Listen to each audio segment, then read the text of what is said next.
Hello, skis. This is your King Ginger.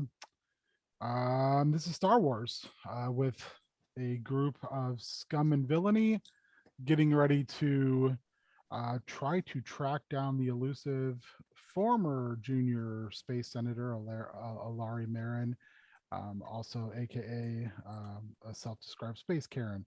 So if everyone wants to go around, introduce their characters, and then we will go through. We're using the Star Wars Powered by the Apocalypse hack, and then I'm going to we'll work together to get your histories, and then we'll jump right in.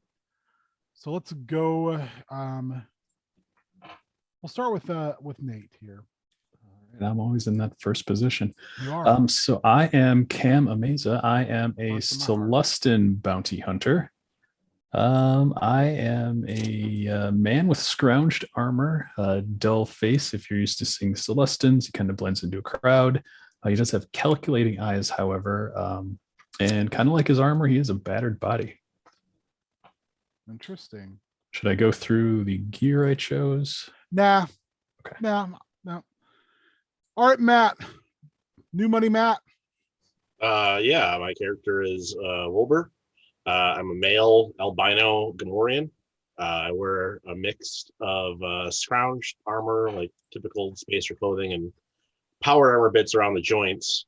I'm physically older than my years due to time as a shock boxer and arena fighter, and the powered bits kind of compensate for the physical wear to kind of get me back to at least baseline for me.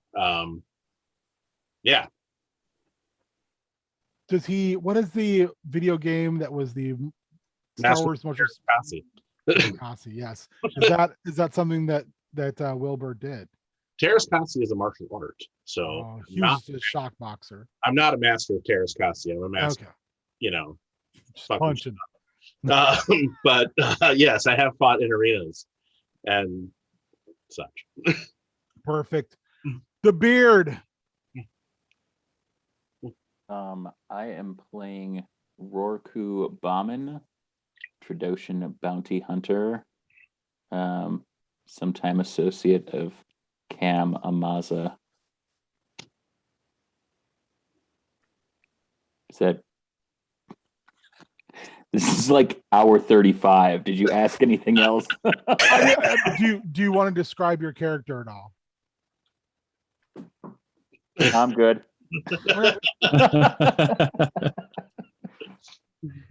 Christopher. All right. My name's you can call me the Lion. And I'm a lion. And I'm a big lion. And I got a big gun. And I got a lot of sharp things that I like to keep around my body.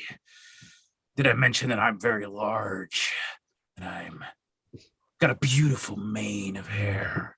Just covers my whole, and I wear like the Star Wars equivalent of a jumpsuit top, like open down here, and I'm like got a gold lots of gold necklaces. You're the Lion, Mr. T. I am not quite to the level of Mr. T, but I do have some big. Nice. It represents my background is in the slave pits. Oh, okay, cool. But I'm a lion. Fair enough. Last but not least, the head door golem, Joel. Yes, I am playing PN15. I am a retrofitted KX series security droid outfitted with various telemetry systems, allowing me to become, not to be boastful, the best pilot in the known universe. Fair. This is my straw. I'm going to move it. All right. So let's go through your histories so we can get this settled in and then jump right into play. For those who have not played an Apocalypse World style game, history is an important way to build in-game relationships between characters. so they know each other or at least have some sort of back history without doing the whole you meet in a bar. So let's start with Nate. What is your first history question? And again, this is a cooperative thing, so people feel free to jump in and be able to fill those roles. All right. So my first one is that someone is too trusting in my eyes. Somehow that's PN 15. Joel, do you agree with that? In that is his perception. He is entitled to be wrong. Perfect. I think that sounds like an agreement. You know what, Joel, I'll have you go next. I think I skipped you last time. That's okay. Where are we finding these questions? Under HX on your play sheet. Okay. I am gonna go with blank once got you out of some serious trouble. Can't be Cam because he doesn't trust me. No, I think you're too trusting. Oh, you think I'm too trusting? Yes. Yeah. And I should say we have a history -1. Yep. Okay. I'm gonna go with the lion. One's got me out of some serious trouble. The Lion, do you agree to this? Yeah, I agree with this. I remember that day. I remember clear. Lions never forget. At least that's what I've always said. But I remember he was headed for the scrapper. I was headed looking for a pilot. And I looked at him and I said to myself, his name reminds me of the word penis, and I think that's really funny.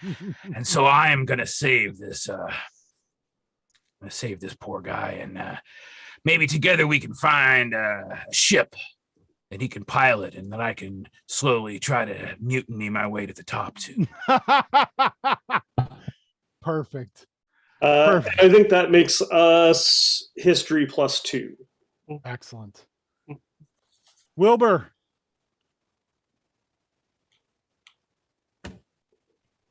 When I was in the fighting pits, I needed a way to get out. The syndicate that ran them wasn't going to let me out, and I managed to convince Rorku to help me do something terrible to get me out of there. I knew the only way to get the syndicate off my back was to make sure the syndicate didn't exist. So Rorku and I hatched a plan to kill the heir to the head of the syndicate, and that was that. Infighting and stuff from there took it down. If they ever found out what we did, that would be real bad. But haven't seen him in a while, but he saved my ass that day. So that's +2 for us there, Rorku.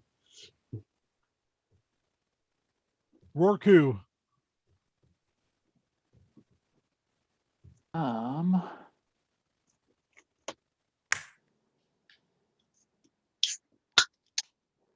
feel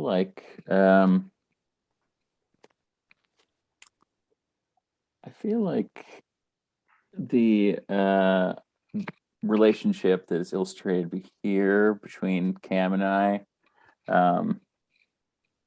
Roku maybe has helped many people and been helped by many people do terrible things. So I'm going to say that Cam and I have pulled a lot of jobs together, and we have tracked down bounties together because I used to have a twin, Torku, but they were killed, and now I consider Cam to be, my second. Your clutch mate. Yes. Yep. I think that'll be that'll go back and forth. So I'll put you for the same. Excellent. All right, everyone else. You also have a +1 history with everybody in the group because you're all in the same Bounty Hunters Guild. So I would like you guys to come to a consensus which member of your party has a active bounty on them. Probably Well, PM15. I was gonna say I'm incredibly large and very violent. I like to shoot things and I like to blow things up.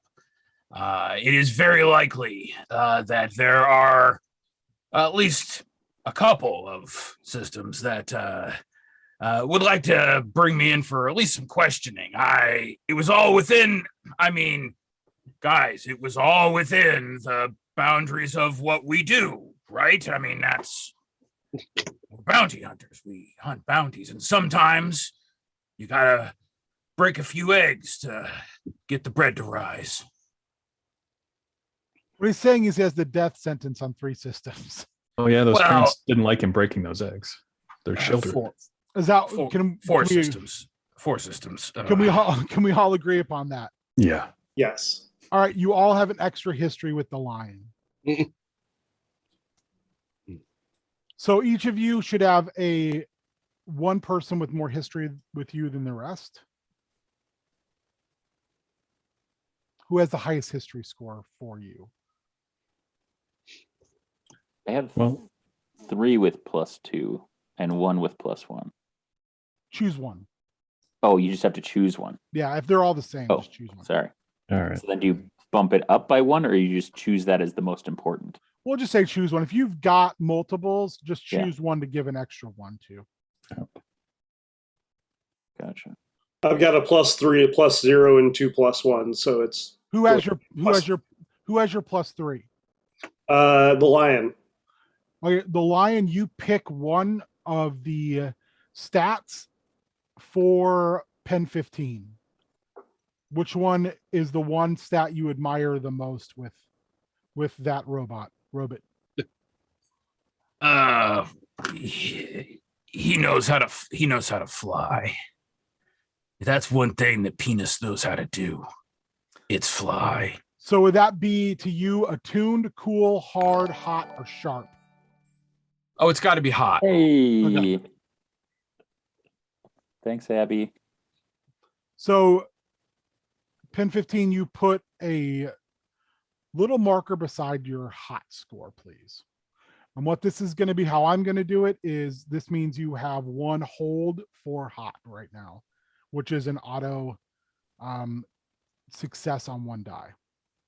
Okay. If hot is currently -1. So you just hit it's still -1. You just have a little dot you can spend as an auto success for 1 dice on a hot roll, which would be an auto 6.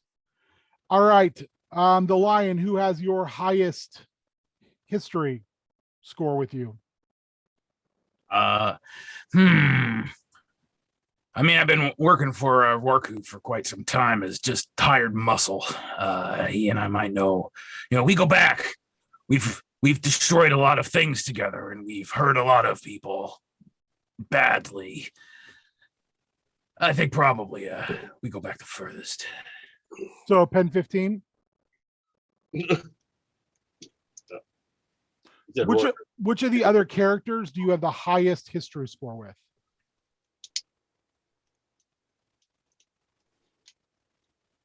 So when we just did all the +1, Yep. +2, +3. HX.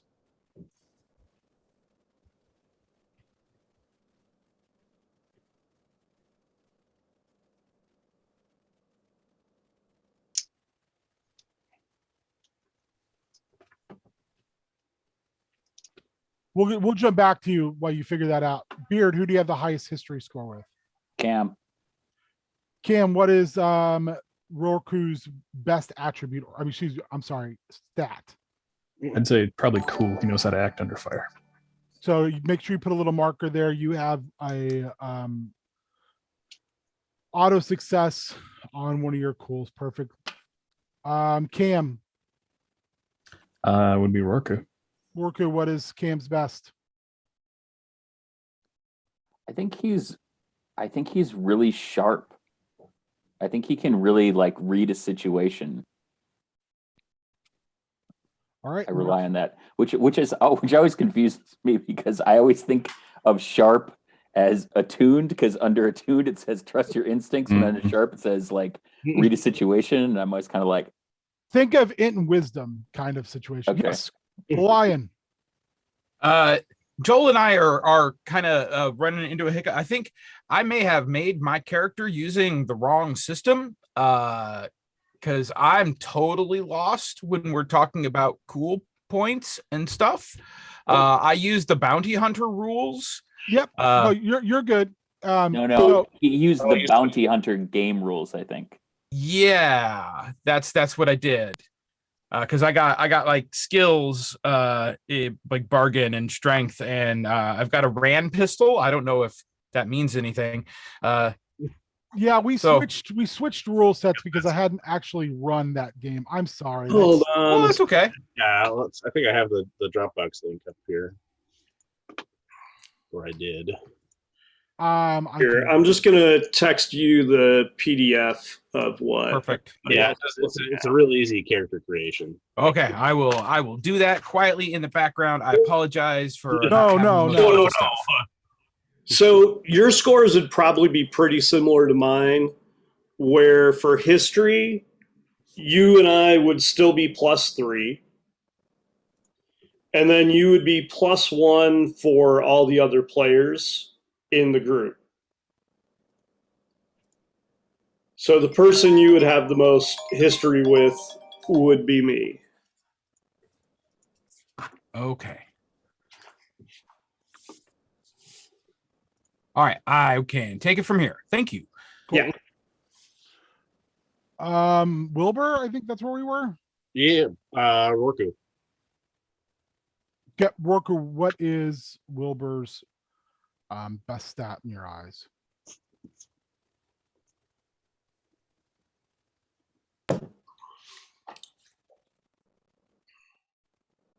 James is sleeping. Worku, what is Wilbur's best stat in your eyes? So he was busy doing good stuff. Yes. I think that his best stat in my eyes is hard, even though I was very tempted to say hot. 'Cause That's there's sweet, nothing sweet. sexier than a boxing Gamorrean. An albino. I know. Boxing. Feel my smooth belly. I just think of them like white Martians, green Martians. Sure. In the end, all Martians, except for white Martians are genocidal. Well, green Martians are racist. I mean, they're both racist, but it can't work that way. Are they? I don't remember any stories where the Green Martians were racist. I think it depends on which Martians. We're talking DC Martians. I'm talking about DC Martians. I am too. I don't remember Green There's a Martians story being. where it's not. Yeah, they were kind of, but I mean, it's not unjustified.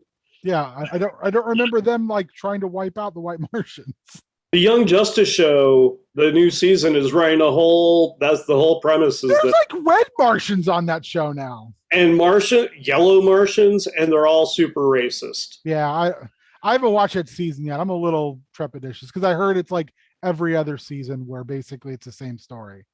It's not, but it's this derailing.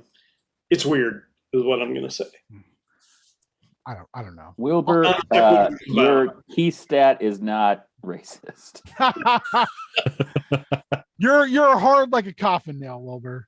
Good. I'm glad that is a key stat for me. Is my lack of racism. Yeah, and you have a bonus to I not being appreciate racist. that. Work who's like, and no racism. All right. Chris, any way we can help you to get up to speed? Give me just tell me what my current HX stuff is for everyone, and then I will be good. So you- Pen 15 would be +3. Worku would be +1.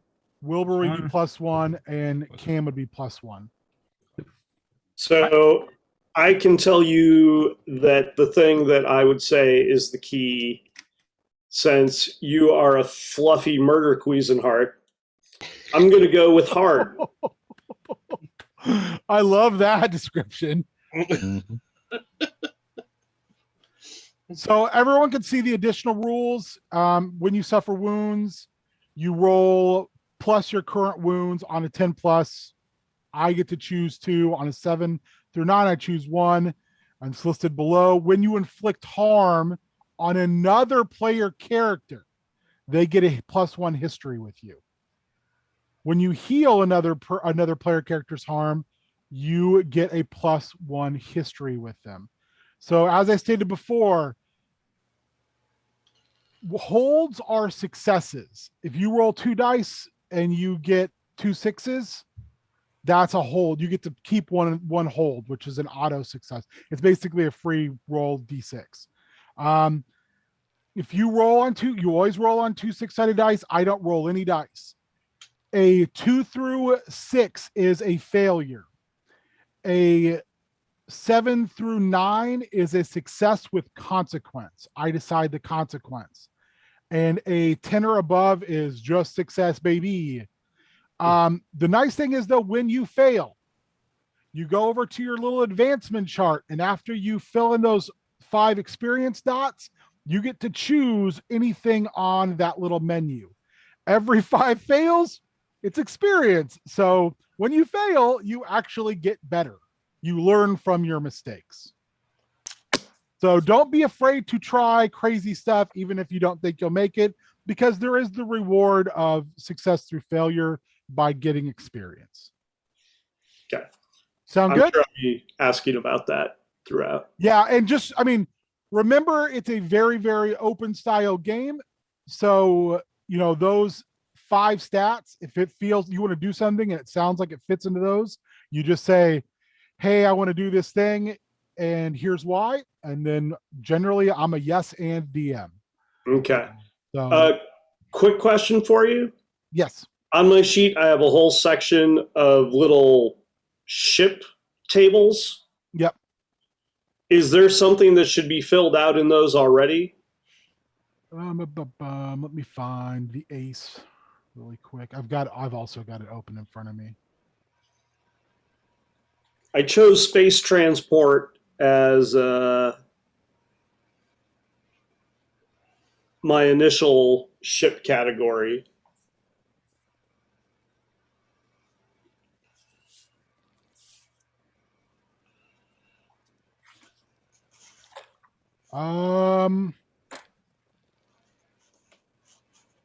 Under your ace moves, Yes. that's where you would be picking your ship things. Yep, I did that. Yep, that's it. Okay, so the little chunk that's all the ship class size, power, maneuver, harm, don't worry about that. Oh, you would just, whatever space transport, that gives you everything. You have a +1 power, +1 mobility, -1 to armor, +2 weakness. Okay, Well, so just bring everything over from what's in that category. Okay. and then you choose a strength, which is basically, those things are like just adjectives to describe your ship, and then a weakness. So Okay. I personally like guzzler. I like the idea that your ship is basically guzzling fuel. It's extremely inefficient. All right. So you are all part of a bounty hunters guild. What is the name of your guild?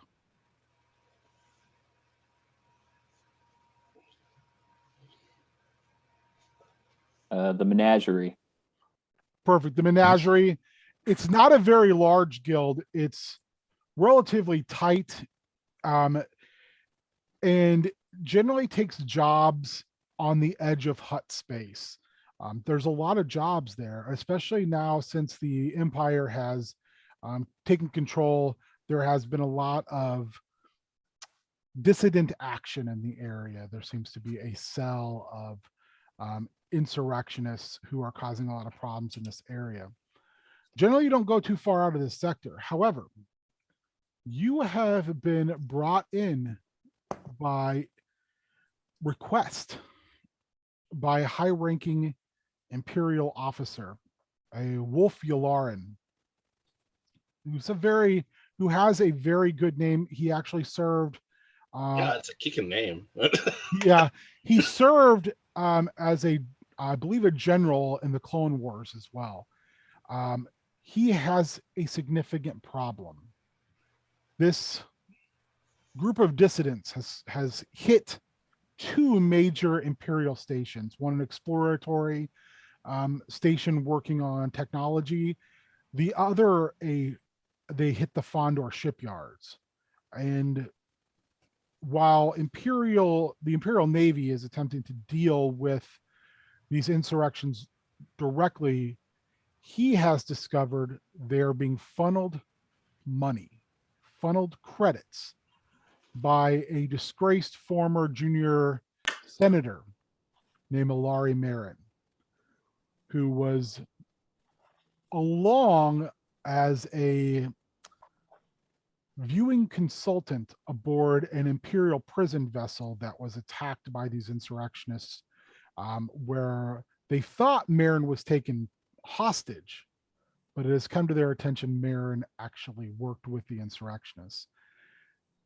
Meren was last seen on the moons of Bothan, attempting to curry financial favor with the Bothan High Command in order to continue to receive finances.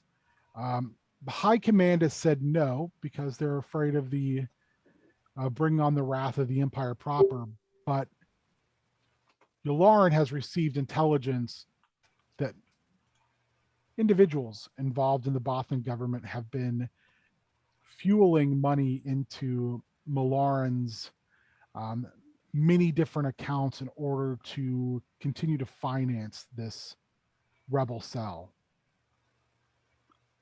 Yularen would like Meren brought to justice, dead or alive. Well, clearly we're going to find him even if many Bothans have to die. He says, I don't care one way or the other. What will this transaction cost the Imperial Security Bureau? I'm expecting a higher cost because I'm asking the five of you to step out of your normal hunting area. Is this paying in Imperial credits? Imperial credits.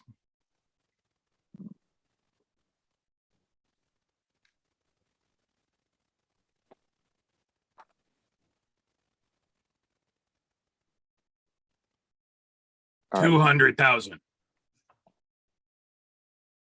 50,000 credits now up front, 150,000 credits upon delivery. Dead or alive, right? Just wish to have proof of Meren's deceased status. No disintegrations. But a head would be okay. Just a head. Maybe a finger. As long as we can prove her death, I don't care what you bring me. Based on some simulations I'm running, you may want to ask for more money. It seems like the Imperial dollar will be decreasing in value. This is only, and just for a time frame, this is only about 5.5 years after the end of the Clone Wars. After the end of the Clone Wars? Yeah, this is Empire still kind of ramping up to full power. Okay. I mean, that's not a bad bounty. I mean, out of game, Han had 50 on him. Luke had 60 on him. I mean, it's no 10 million for Princess Leia Organa, but you know, we could work our way up to that. His name is Wolf, so we should give him a menagerie discount just based on his name. That's why it's only 200. Yeah. Plus, I feel like PN15 said, the Imperial credit may be fluctuating, but this kind of work is different than the normal kind of work that we get, and maybe we should diversify our experiences and what we offer. The lion's got a great big idea, appetite, boss. and Cam and I, we like to eat. Yes, must satisfy those mouth holes. That's okay. I'll have your share. So do we have an accord? I'd say so. Even better, we have a bounty contract. He slides across a bounty. I can't remember what they're called. Like basically the little thing from the Mandalorian. Yeah, it's not a track. The chit. Yeah. And he lets you know that he expects results within the cycle. On the chit, you also find coordinates to the moon, one of the moons of Bothan, or one of the Bothan moons where they think that she was last actually seen. That they can prove she was seen.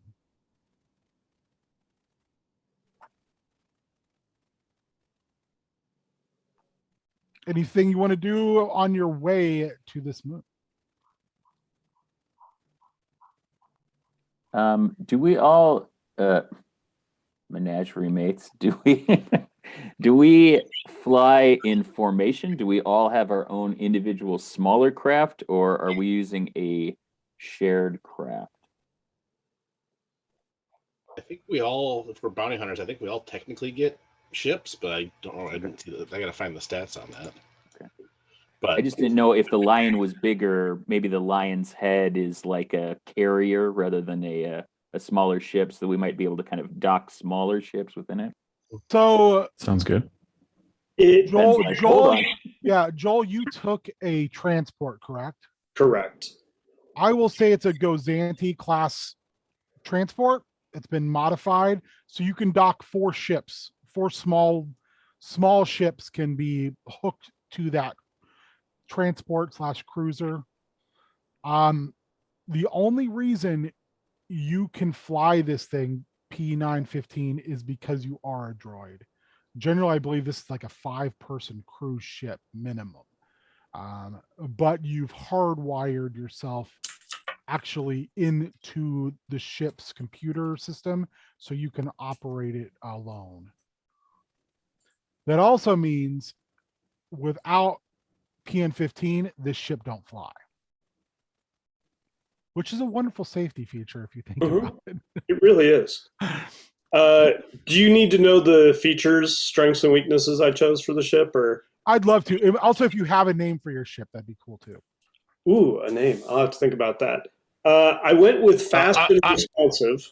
I like Roku Roku the lion's head. That's the best name. It is a pretty sweet name. It's a great name. I mean, because it's the Would you the say head it of would you say it's great? it's grr. That's racist. Yeah, I mean, that's really- tigers. That's That's a different race. Dang it. All right. What did you choose, PN15? Strengths, I went with fast and responsive. I am picturing it maneuverable and speedy like the Millennium Falcon, because why would I want anything else? And then its weaknesses are that it is cramped, which PN15 does not notice. Yeah. There's plenty of room. Once you plug into the cockpit, you don't care. There's plenty of room in the pilot's seat. And then I also selected Rabity. I'm not exactly sure what Rabity means for a starship. I'm going to say Rabity means that it does not change speeds or levels well. It kind of has a hiccup. Okay, so sudden changes, Do but not go sometimes well. after a bit of a delay. So like it doesn't change to light speed the smoothest. it kind of has a hiccup in that, so it takes you longer to get up to getting into light speed. The same thing if you're in three-dimensional space and have to drop, or if you have to go to if you have to change from high elevation to low elevation, that's not the best thing for your ship. I'm also going to say, because you're built for speed, you don't quite have the same level of armor a Gozanti class ship would normally have. Your ship's been modified to be nimble and fast. Yeah. Let's say it's, did you pick maneuverable as well? You just said fast and what? Fast and responsive. So combined with Rabbity, I would think if I pull a hard right turn, it's like a 90-degree angle. Yes. Which would be unpleasant for cramped passengers, but again, totally fine for me in the pilot seat. Exactly. And let's take this a step farther. The reason it does that is these ships weren't built to be piloted by droids. They're built to be piloted by organics, who there's a little bit of time to that response. You don't have that problem with response time. So it's actually the ship doesn't respond to you as fast. It's hard for you to be as in tune. You're almost overly in tune with the ship. So the ship can't react the way it needs to. If, let's say, one of the organics was piloting it, that wouldn't be as a problem, but it also wouldn't be able to do the things it can do with you behind the stick. Okay. Agreed? Yeah, I think Perfect. that's delightful. Ben, And I put a link to the Gozanti class cruiser in the chat. That's what you're thinking of, right? The one that the Republic used, like, or the Empire used, like, with the kind of fighters. Yeah, it can carry fighters. It could carry. It basically can carry two underwing on walkers. either side, right? Yeah. Okay, It's I like the a idea slick of ship. that. I like the idea of that barrel rolling and flying sideways through crevices. And again, yours isn't quite as armored because it's been streamlined for speed. But you also have the ability to eject those 4 fighters if you need to, which Okay. make you go even faster. Is it armed? Yes, it is armed. Because I mean I'm good with all sorts of things that blow up things. And I would say though it's armed, but it's your version of this ship is not meant to stand and get in a firefight with another transport or a bigger frigate. You're built more for speed. You're built more for hit and run. If you can get the jump on a ship, you can cause a lot of problems, especially because you have 4 fighters with you. And harm is the damage we can do, correct? Yes. And then armor is what we can take. So just as a reference for everybody, the ship we're in has 3 harm and 1 armor. So you, again, strike fast, strike first, strike hard. Can I say that maybe we have ion cannons? That would make sense for bounty hunters, right? We go in, we knock out the other ship without actually damaging the ship, because I mean then we can sell it, right? Roll me, you know what, Joel, or excuse me, PN15, roll me 2d6. Okay. And PN15's name for the ship is Dolores, even if the lion refers to it as the lion's head. Fair. I rolled a 7. You have an ion cannon. It's one of your weapons. It's not reliable. So if you attempt to use it, there'll be some penalties. Now, really quickly, what ships do the rest of you have? Because you all have your own smaller fighters, it sounds like. I think we all get a shuttle just by virtue of being bounty hunters. Although if he wants to make them starfighters, I'm okay with that. I think that's probably a much more realistic. I'm looking here where Under ships you can choose. It didn't specify for my class it said space shuttle. Yeah. Which shuttle is one of the ship options if you look under ace. Yeah. Yeah. But Starfighter might make more sense in this case. I'm course, fine with a starfighter. And Starfighter is more like A-wing, X-wing, though, whereas like a shuttle is more like Slave One. Maybe it should be a 25-75 roll. And if you get 25, you get a starfighter, and otherwise you get a shuttle. What's that in D6, Joel? Because this is powered by the apocalypse, okay? So all I got is this. So, all right, I'll have each of you roll. And I would say with the shuttle, it's got to be a small shuttle because the Gozanti can't handle bigger vessels. You only have 4 docking ports. So a larger shuttle would take up additional ports. So somebody would be Well, out. I'm happy to have a starfighter. Master yeah. of Ceremonies. I'm fine with that. Everyone want a fighter? Yeah, I mean, I started off hot with a 10, so yes. Perfect. What? Just go to the same area on the ace and tell me what your ship is. Give me an example of. Make sure you give yourself the same stats on your ship, but tell me, choose a strength and choose a weakness. Actually, 2 of each. Yeah. No, your starfighters, 1 of each, please. Let me find the. I'll tell you what.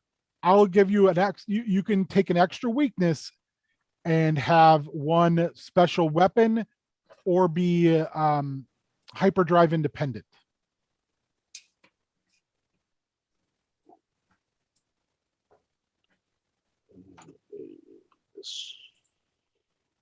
Also, you need a name for your hot rods. Mine is the second to last Starfighter. Nate, you can keep a whole extra hold for that comment. Excellent. The stealth.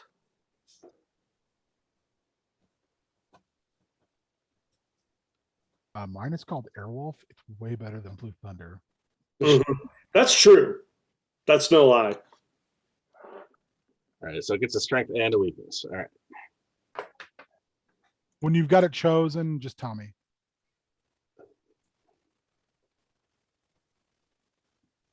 I am going to Piter, or I'm going to pilot a Sabaoth fighter. It looks pretty similar to the one that my good buddy Bosk used to fly. Also, Kavik Toth flew one, and it's called Bloodfang. What did you take as the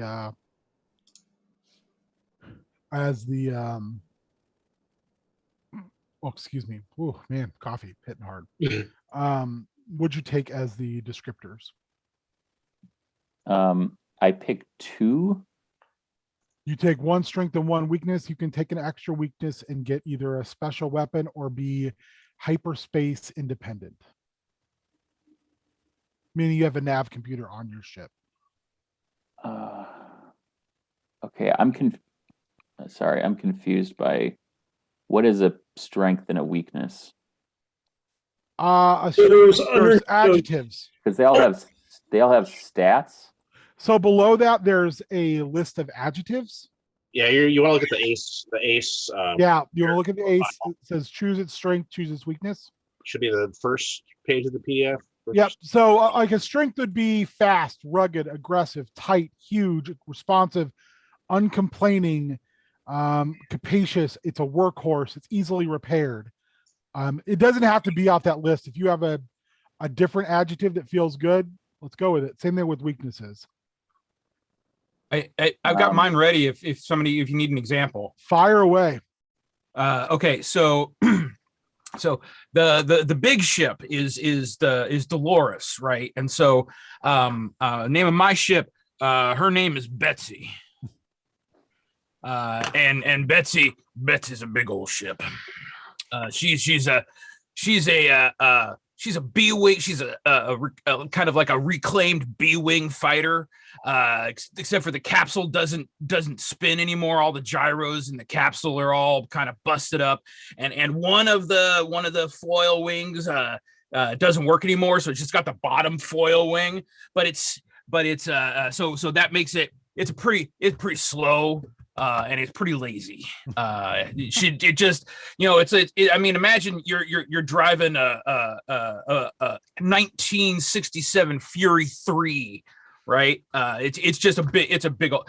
I'm kind of imagining that the yoke on this thing has got like one of those knobs that you see on like 18-wheeler steering wheels, so you can just kind of just crank the thing over as it slowly. But the trade-off, it is slow, and it is lazy, but it's armed to the teeth. And I'm taking the two negative of slow and lazy, and I'm going to choose as the modifier aggressive, and then as a kind of a special thing, I would like a BFG. I want like a turbo cannon. I want like, that's the reason I bought this B-wing fighter in the first place, was because it had an active working turbo laser. You have, instead of the 4 heads on a turbo laser, you have 1 large cannon, and you can fire it, and then you need it to wait to recharge it. But your ship's already so kind of chuggy that it's not like you need that power to be maneuverable. You're just like, yep, if you get in a straight line with me, I'm going to put a hole through you. And then once I get a chance to recharge my gun, I will put another hole through you. So, perfect. He refers to Dolores as the lion's head, so I refer to Betsy as the lion's ass. Okay, I figured it out. My strength is going to be responsive, and my weakness is going to be rabbity. Is going to be what? Rabbity? Yeah. It's basically, these are like super kind of aggressive and elegant, but once the shields are down, like they kind of hop in, pop out, but when the shields are down, they are fragile. And you're talking about a ship like the Houndstooth. I don't know. I can show you a picture of it. That'd be great, because I can't remember. That's the one that I associate with Bosk. Is the Houndstooth. These are the ones that kind of look like birds of prey. Yeah, Houndstooth. Yeah. Yeah. Okay, Wilbur, what do you got? You can also choose not a spaceship, but some type of land vehicle if you prefer. Mine is heavily like it's an old Trade Federation droid fighter that's had a cockpit retrofitted. Oh, I was gonna say, do you remote control it? Because that is also beautiful. No, it's got a retrofitted cockpit, and as a result, it is slow because it's supposed to be controlled by a droid, but it is easily repaired because it needed to be idiot proof. I just thought of you like in the ship with like a joystick, basically like watching a screen. Oh yeah, no, it's totally, it's a 2600. It's the one stick, the one button. That's it. I've got a control and a fire button. I'm gonna go with the hyperspace independent. Oh, very cool, very cool. Which Yeah, is wild. It is called the Sucker Punch. Cam, what do you got? All right, mine is going to be aggressive, but also rabbity. Everyone's got real shaky ships. Yep. What kind of ship is it? I don't know what best would fit that. You could also fly another Sabbath. Yeah. That sounds good. So you've got 2. You can fly my twin's former ship. Oh. Excellent. There you go. What again? They're Sab what? It's SABAOTH. I'm tossing the Wikipedia link in the chat, which I don't get to say that well in fucking Zoom meetings all day teaching nearly enough. I wish I could say that more often. Like, hey, look at the architecture on this Wikipedia. Oh, okay. You know what? They're not the Houndstooth. They're the Hounds. No. I was gonna say I thought the Houndstooth was a little bit bigger ship.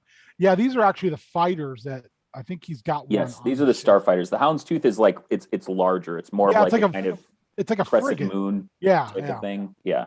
Perfect. That's These are awesome ships as well. Yeah. So They it got sounds like basically you've got, like 4 laser cannons. They got the 2 on the cockpit module, and they have the 2 out on the wing, kind of like an X-wing does. so yeah. you've got like 3 Harrier vessels and then 1 kind of escort, big beefy boy on there too, just a hammer. Yeah. All right, perfect. So you guys get your ships fueled up. Any additional supplies you want to take with you? That you want to request from your guild? It's a big bounty for your guild, because you're being asked to go outside of your normal hunting grounds, and you're also working directly with the Imperial Security Bureau. Big time operation. In fact, you meet with the head of your guild, a Corellian named Taggett. Any chance you can spare a speeder or some bikes for this one? I think I have a few. I assume we can Swoops. carry those in the ship, yeah. I can spare 4 swoops. Not in the best shape, but they'll do in a pinch, and they'll get you places quickly. Understand this is a large step up. While the bounty may not appear so on HoloVid, the connections are the problem. Terminate. We're gonna need to do something about those connections. Do you have any explosives? I will issue Thermal detonators, you all shock grenades, just anything that goes boom, really. He issues you a crate, which is 12 thermo detonators. Each of you get a shock baton, in case you decide to take anything alive, and you do have each have it's kind of like a snub nose, like a sawed-off shotgun that fires large stun charges, but you only have 6 stun charges apiece. Anyone gets in your way, terminate with extreme prejudice. That fob will let the local law enforcement know. Just show it when you need to. Don't get separated. Don't get fancy. Nobody be a hero. Just get the job done. And then he takes your 50,000 credits. Checks out. You do have a credit line, though, of 25,000 credits that you can use in a pinch. And he gives that to PN15.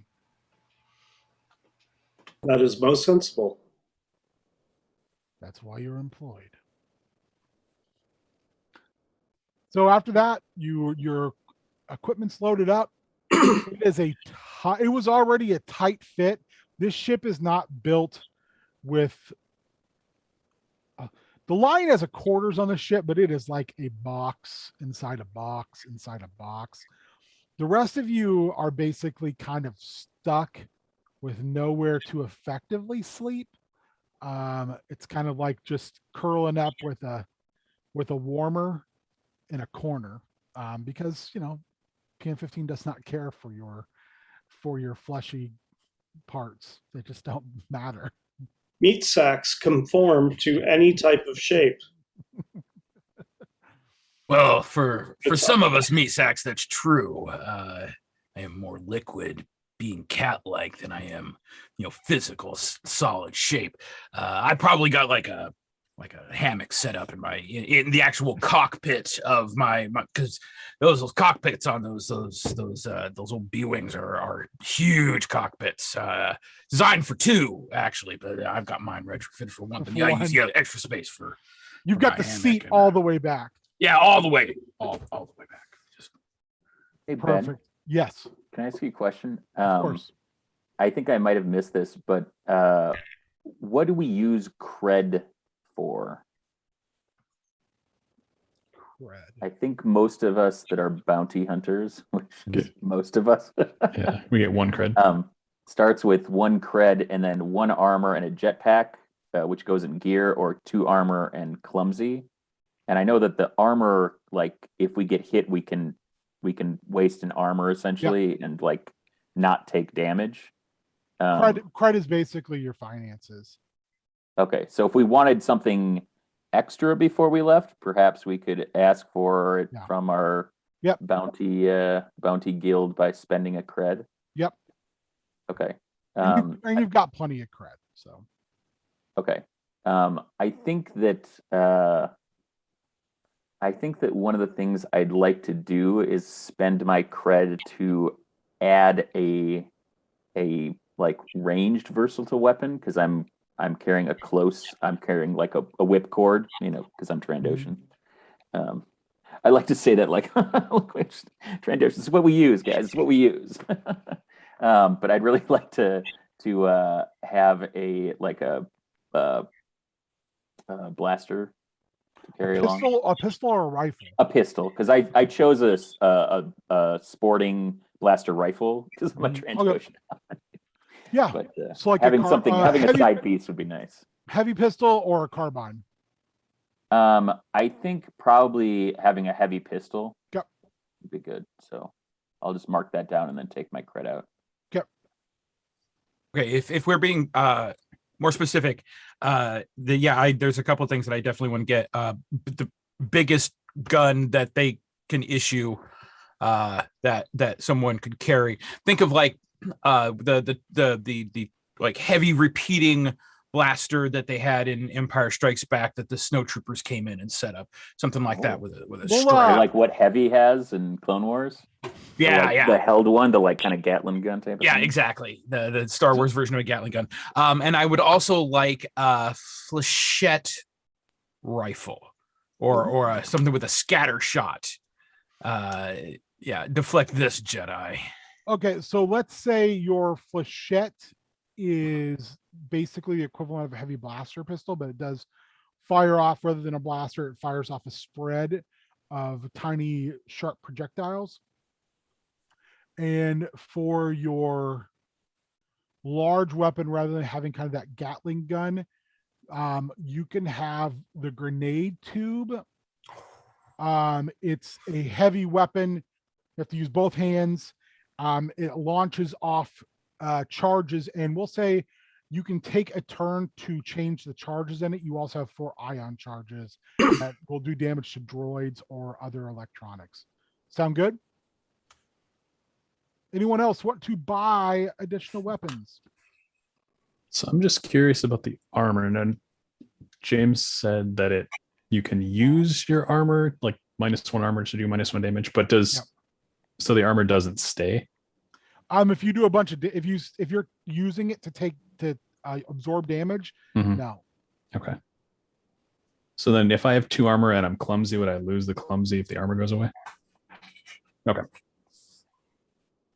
I think you lose it once you go down to 1 armor. It's like bulky. So instead of having a negatives to stealth, because there isn't really like a stat for that, it makes you like clumsy, and you have to describe why you're clumsy. Think about it like 10 hit points. Gotcha. It just eats a shot for you, and then you can go, oh, okay, well now we're on to it. But you lose the actual armor, but you also, as Beard was saying, you lose the negative from it as well. Okay, perfect. You just got to dump it. You're just a sweet little solution, having heavy armor, He's just a little bit. He's just a Celestin. listed. Did you want anything, Cam? I want. Let's go with a heavy blaster pistol because I picked for my serious weapon a vibro sword. I think I want something a little On guard. ranged. All right, Wilbur. Yeah, I'll take a carbine in addition to the sword that I had claimed as at creation, I guess. PM15. Anything additional? I took a heavy blaster pistol originally. You've just given us a shock baton. How about a USB drive? Can we go? I have A that data right stick. for you.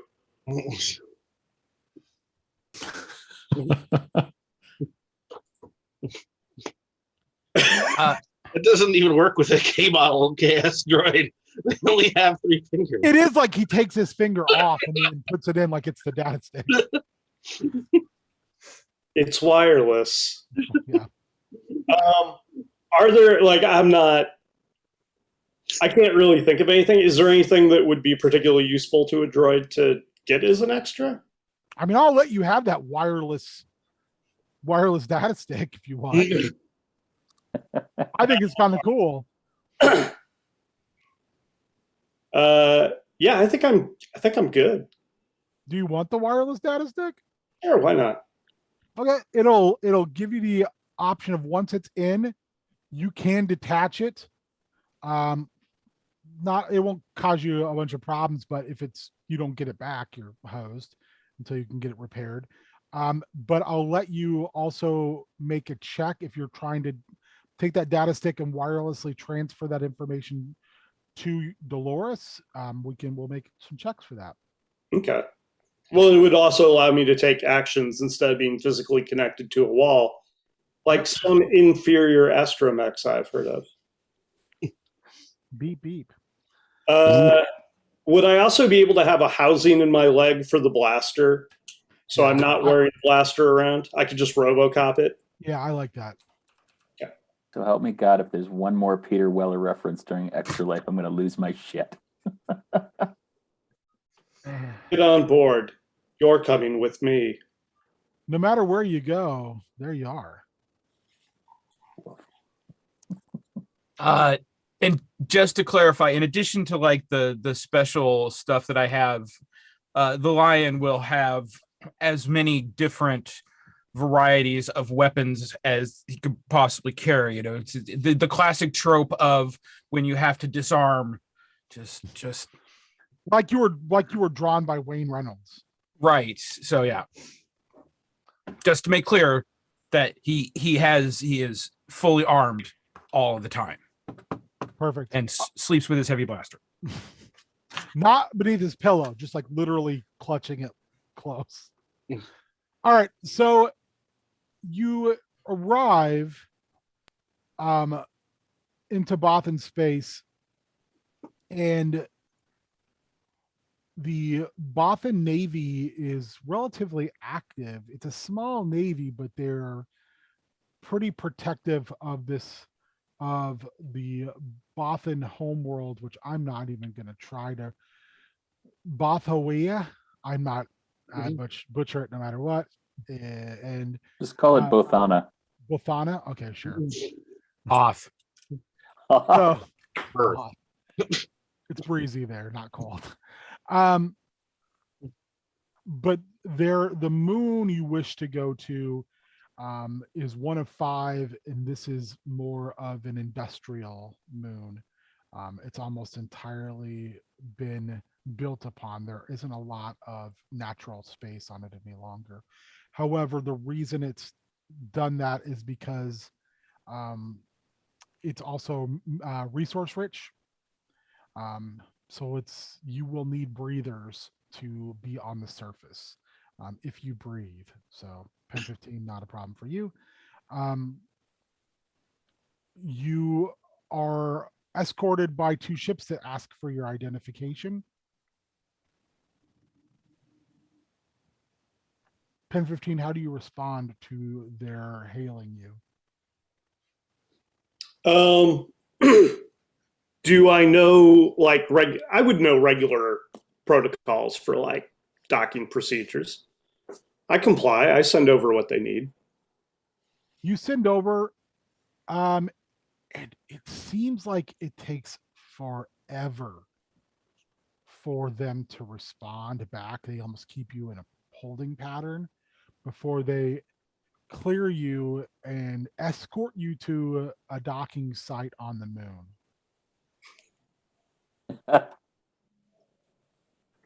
And by escort, I mean they land. They also land, and then wait for you to disembark. Okay. I let the folks on the ship know, like, they have landed next to us. I don't know why. Oh, I think we all know why. They've also landed you on a isolated landing pad, so you're not anywhere near a complex.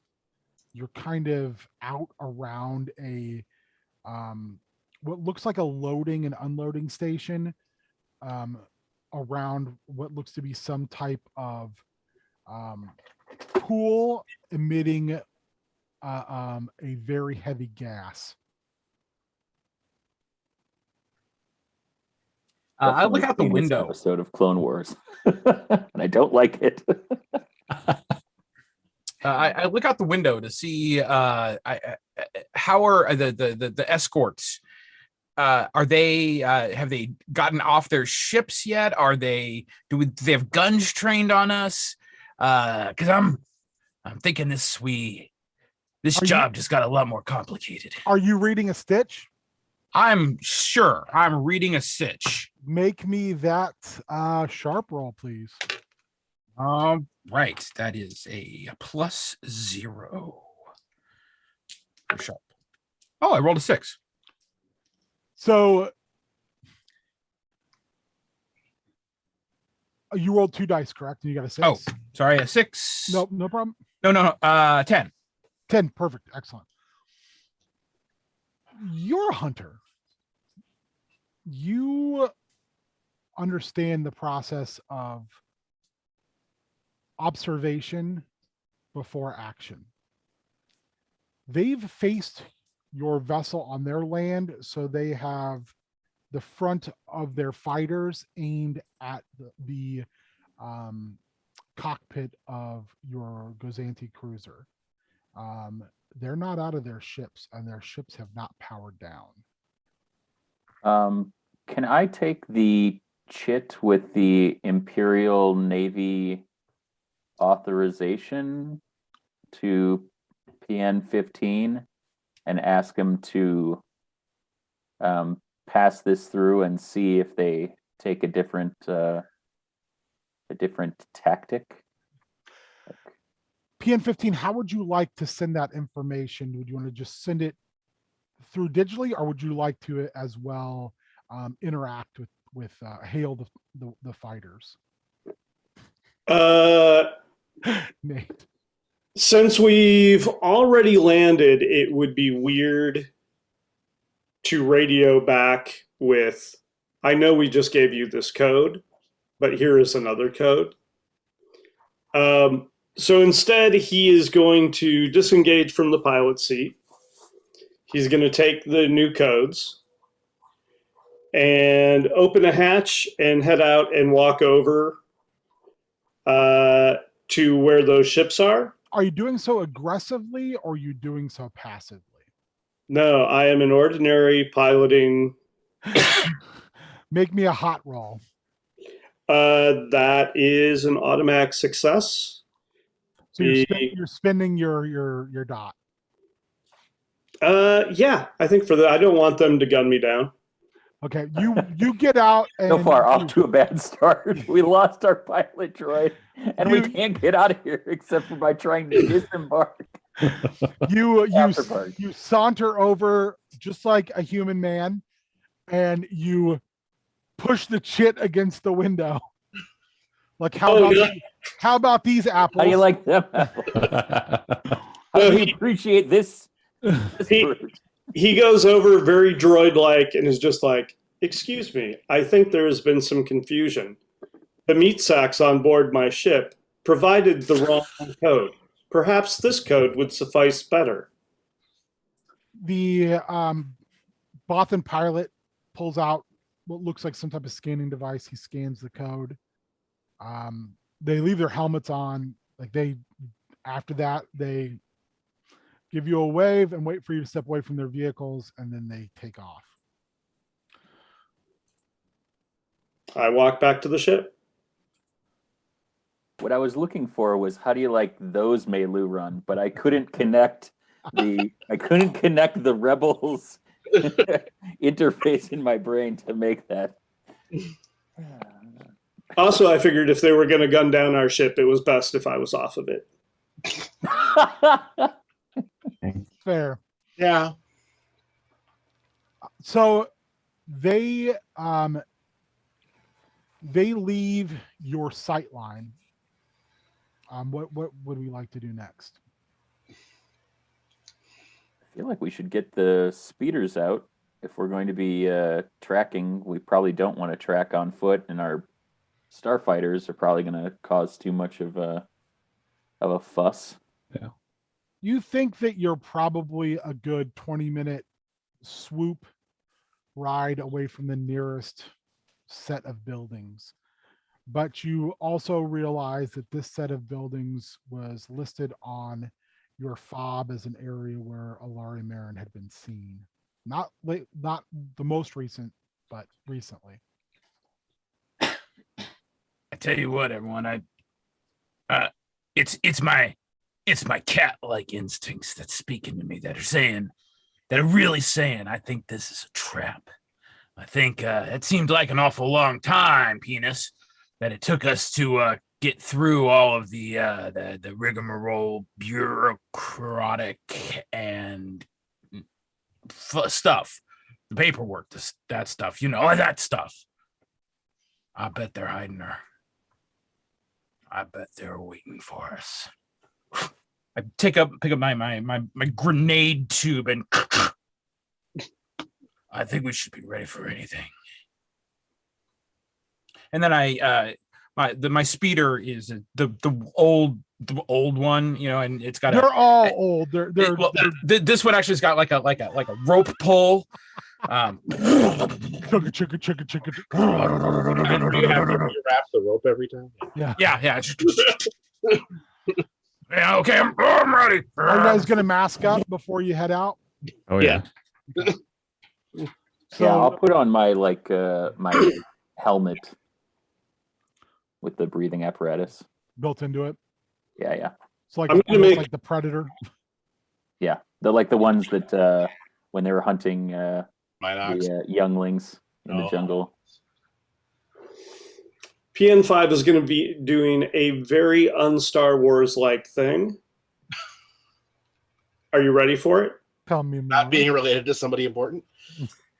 He is going to close the doors on the starship, lock things up, and initiate some security protocols so Jawas don't disassemble the ship while we are gone. So you've been through this before. You have your ship drops a set of 3 drones, and they circle around the ship and keep a security perimeter. The only way that they can be deactivated is through PN15. Boom. Now, do you keep your little Fudgy. finger dongle in the ship? No, I carry it with me. Okay. It is literally his middle finger. I know. So I I do was love the thinking- idea that he walks over, goes like this, then just, Pulls it up. I was just Anything- thinking he could control the ship with it. if we had problems. who is riding with someone, because there's only 4 swoops. Cam Oh, there's can 4 ride of with you. me. Yeah. Oh, That's fine. No, there's 5 of you. Penis is gonna ride right up front. You're gonna wrap your arms around him so gently. Just kidding. That's way full better. on, Yep. full on ET. Just from a practical standpoint, would the two of us fit on one speeder bike? Oh, I got the big one. I've got like the Bowser version of the speeder bike, right? So there's plenty of room. All right. Yeah, you have the big boy, which makes all the others very slight. And again, these are not the most reliable swoops. These are not fresh out the box speeder bikes. These are cobbled together swoops. Yeah, Right. these are Well- like Swoop John D, not Swoop John B. Yep. I'll also take an additional moment to give our speeder bike the once over, and because I have some repair skills, I'm going to do a quick double check and tweak anything that would be problematic. Why don't you make me a sharp roll, please? Okay. If it ever stops rolling. That would be a 7. So everything looks really good, except for there is a part that it's basically like the throttle portion to get to top speed. Yours does not work.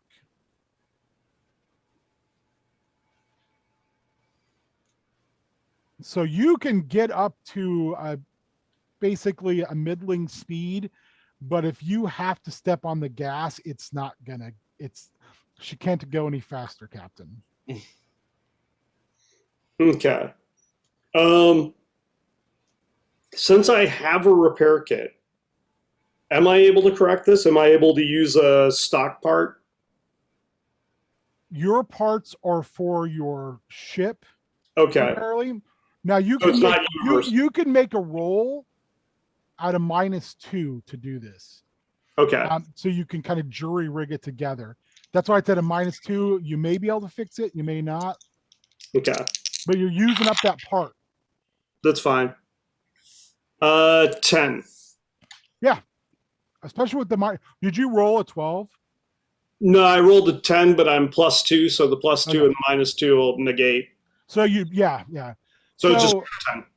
Yeah, you're able to put it together. I mean, you're like, okay, if I, chop a little bit of this off and retrofit it, it fits and it's put together pretty well. You're very satisfied with the work. It's efficient and it's definitely going to work well.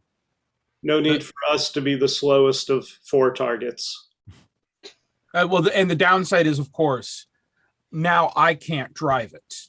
You cannot drive it. Only PN15 can drive it. So I gotta wrap my he's just this little droid, and I gotta wrap my arms around him. Hold on tight. Exactly. So it's kind of it's the role reversal of the girl on the back of the motorcycle with the big burly buff. This is the big buff burly guy wrapped around the little tiny person driving the motorcycle. It's Luke and Leia, and you give him a little kiss on the cheek, and you say, "For luck." For luck. Also, For luck. PN15 is skinny, but he's very big. He's very tall. Okay. Did you see Rogue One? Oh, okay, I did. A2SO that's essentially, so like, what, 7 feet tall? And Yeah, skinny, but So we're almost same. You're just a little taller than I am then. but he's very thin. You're very thin. I will give you a kiss on the cheek. For luck. appreciate your affection almost as much as the shielding that you give my back. You can read this. Your fleshy carapace will absorb many blaster feet. Anyone else want to do anything before you guys hit the road on your wild hogs? No, I'll just press the start button on mine. So you start to chug along, and again, you're kind of following it's a strange, almost Durasteel road.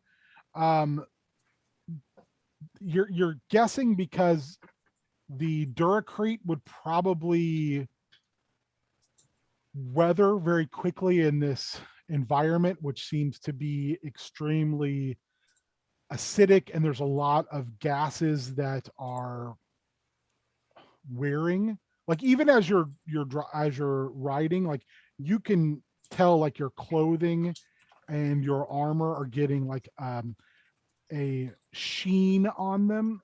Like if there's any carbon scoring, it's literally melting off. So as you go, you hear an unmistakable sound. An unmistakable sound. Unmistakable sound. That's enough. Yeah. Inflammable, unflammable. Yeah, it's all. Two fighters are roaring up behind you and they begin firing. Oh, that's not good. What would you like to do? Try and find some cover. Are you going to pull over to find cover, or If I can find cover and stay on the swoop, I will do that. you can stay on the swoop, but you'll have to go off the road? Okay, sure. Yes. So I first thing before we are attacked by them, I'm arms wrapped around PN-15. I'm like, this is just doing a murder on my hair. It is like you're like, I'm gonna have to be combed out really. I'm good. Hey, can you remember to put conditioner on the shopping list? I find this spa planet to be delightful. I feel 10 years younger. You're Those looking oil- good. Yeah, Those it's oil like a baths it's a are scrub. Beautiful. It's a Licking scrub. himself for hours. But once the two fighters start coming our way, because now I'm on the back of the speeder bike, I'm going to turn around with my grenade tube, and I'm going to blast them. All right. What we'll get to that in a second. What are the rest of you doing? The other pilots. When they okay, so as they come up behind us, PN-15 is going to pull the Akira slide. Okay, that's Yeah, perfect. No. Which will give the lion a clear shot.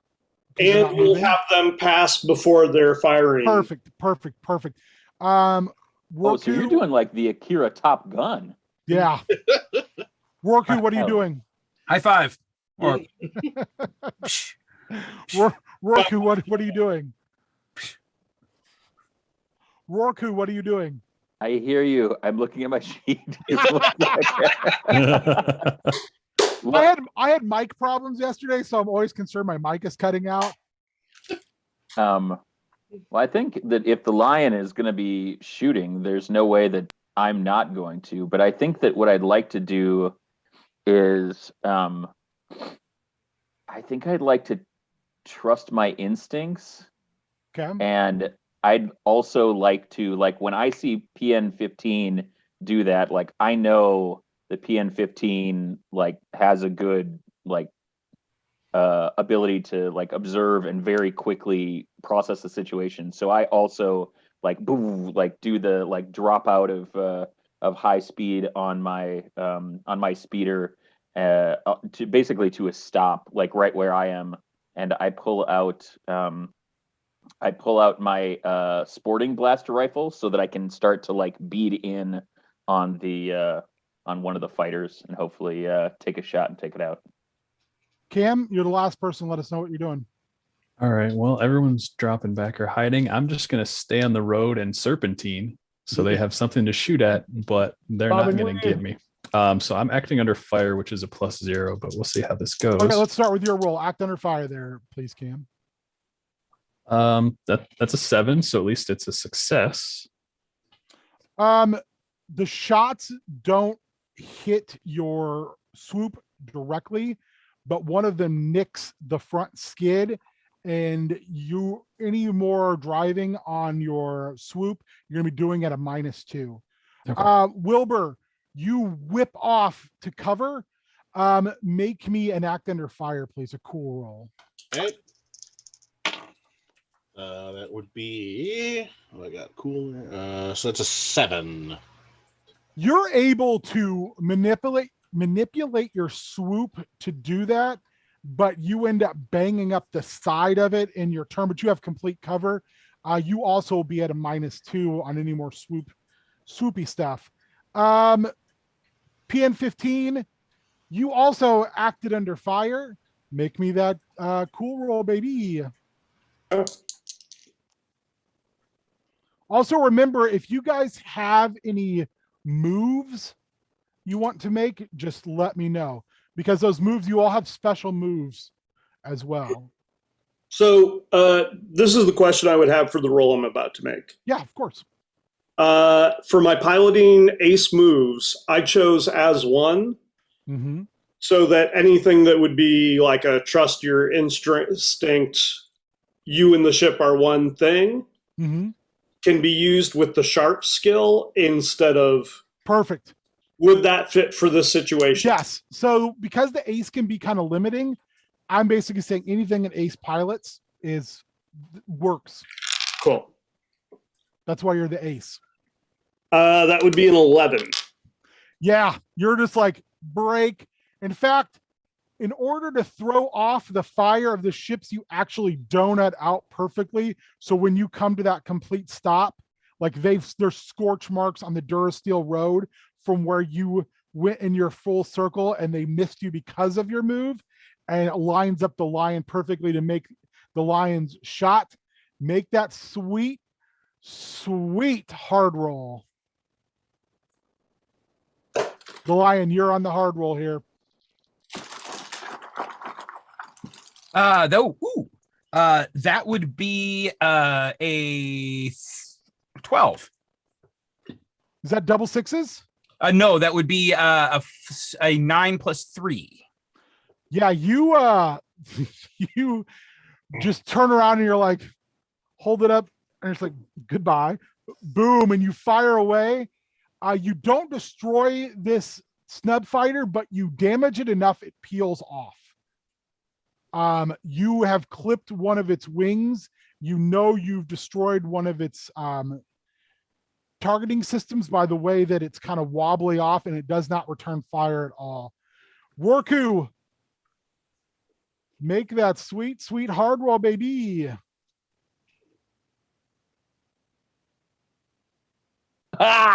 Double sixes plus 3. Nice. So the lion like got a great shot off and disabled the ship. You gun your shot like a sniper right down the barrel of the cockpit, and you can see through your scope, you can see the Bothan's helmet and the surprise as you fire, and you kill the pilot. The ship flies, but it misses all of you and crashes into a nearby pool of bubbling liquid. I let out that like great Trandoshan, like kind of like snake rattle after the kill, and you've collected one for the hunter. Ugh. Mark one down, baby. Ugh. Also, remember you've got a hold now, an extra hold by getting that double. And remember, if you fail a roll, a complete failure, not a successful failure, to mark that experience as well.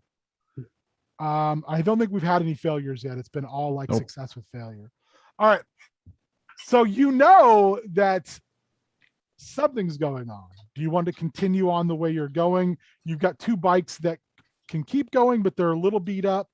But otherwise, yeah, I mean, you just blew one ship up and the other one had to limp off. We should probably make as much time as we can before they signal for reinforcements. If they're trying to stop us, we're probably on the right track. So, But do we want to get our fighters to deal with them, or just keep going and hope they don't notice us? I think we'd have to hide the fighters if we do that when we get to our destination. So I think that we just maybe like train up the speeders that aren't working, and then they're working. They're not, but they're not like, like basically we could like ride tandem just in case. Definitely. Have something go off. Yeah, or you can haul them. I mean, I'm assuming just for the sake of the game, you have little gravity gravity hooks on the back, so you can literally just haul. You'll just be a little slower and a little less maneuverable. But these things will run.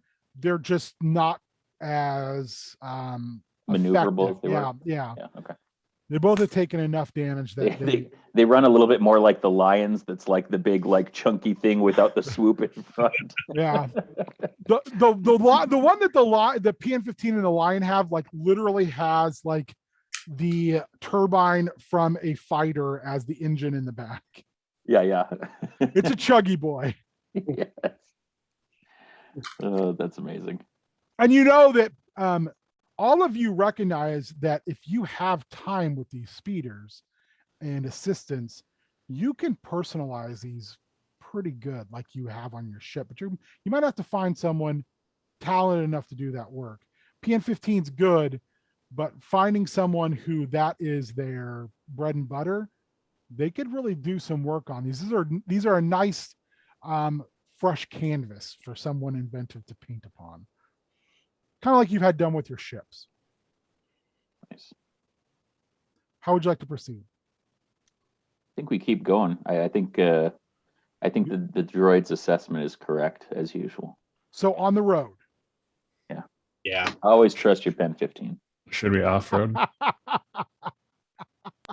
I appreciate your efficiency with killing meat sacks. I like your style. I like your moves. I like your moves. You are staying on the road then? That's a consensus? Are you all staying on the road, or is someone gonna kind of flank from a side? Are you gonna stay single file, like sand people to hide your numbers? Are you riding side by sides? I think given the attack, the fact that our speeder bikes move at somewhat relative variant speeds is to our benefit, thus spreading out the target, making each of us harder to hit. Do we have like assuming that each of these are a bit different and they're all kind of attuned to like our bounty hunting style? I would say that a Trandoshan speeder would want to be able to be a bit off-road. So I would be fine either kind of going off the Durasteel path to be able to kind of like trail just a little bit, but to hide our numbers. It could be that if they're not looking for 4 speeder bikes, they might not be looking. It's fair. Anyone else want to be off the beaten path? For the sake of clarity, off the beaten track, Off the beaten Durasteel. Durasteel is big pools of like acid giving off vapor, correct? There's some, they're like little ponds, and there are some larger boulders and everything, but there's no massive changes in elevation and contours of the land. That's like dotting the landscape. Yeah, like when we look out, that's kind of what they're we see, easy right? just to move around. So It's almost, the road is not a bridge across. no, it is actually like they've raised the ground around it by a couple feet, so there's like a ditch. I think of it almost like swampy terrain. Okay. So your speeders can definitely go over that if you are very cognizant of the potential hazards. Okay. But you're thinking that it looks kind of like the like Durasteel highways on Lothal from Rebels. Yeah. Okay. Yeah. So there's like a median in the middle. It's a lot worse shape than the ones on Lothal, though. Yeah. Okay. Railing or anything that would prevent us from going off road quickly? No, you can definitely go off road. Yeah. Well, you know, based upon the information you have on your fob, that this road is avoiding large clusters of this liquid, and by going off road, you could definitely get to the outpost quicker, and avoid basically any reoccurring air traffic as well. I put a picture of them in the chat, or it's uploading right now. If people like the Joker at the Batwing. I do love that. I think it probably would be worth it then for us to just travel off road if we're going to get there quicker and avoid visibility. I'd say so. Okay. Yeah. You all go off road, and you all, one thing you do notice is the only thing that makes it difficult is you raise a little bit of this very, very fine dust as you travel.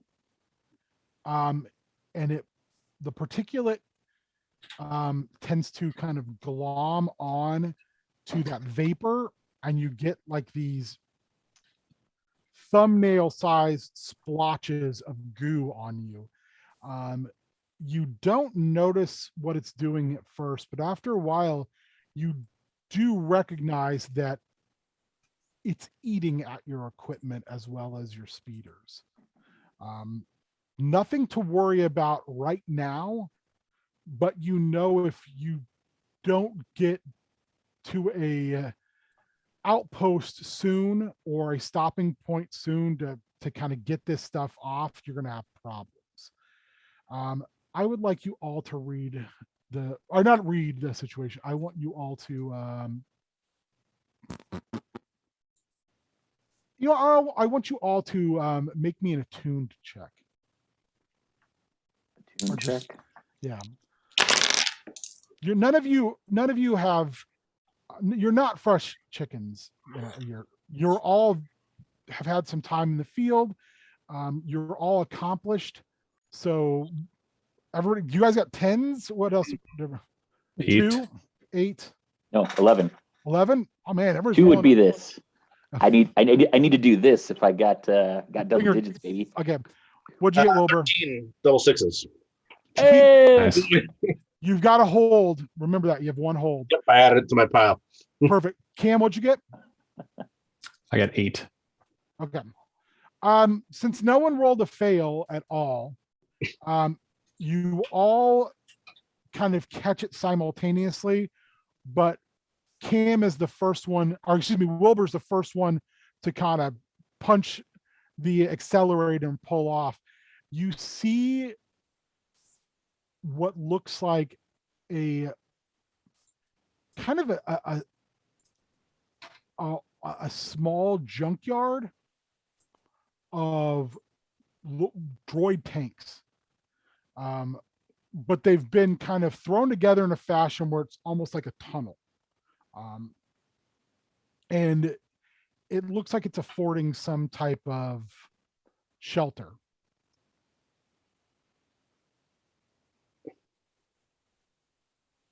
Wilbur, do you want to head up and park in there, or do you want to just kind of swing by and then keep going?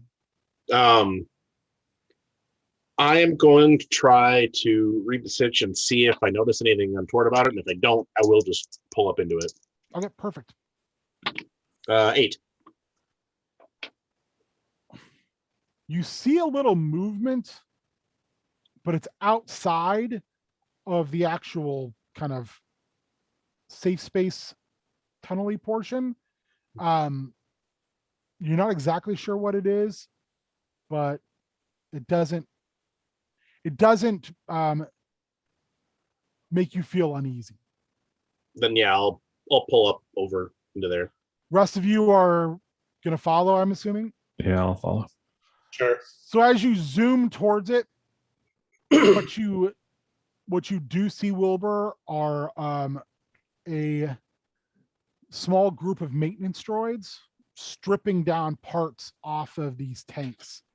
And you pull in to this area, which you realize actually goes down. It's like the opening of a tunnel.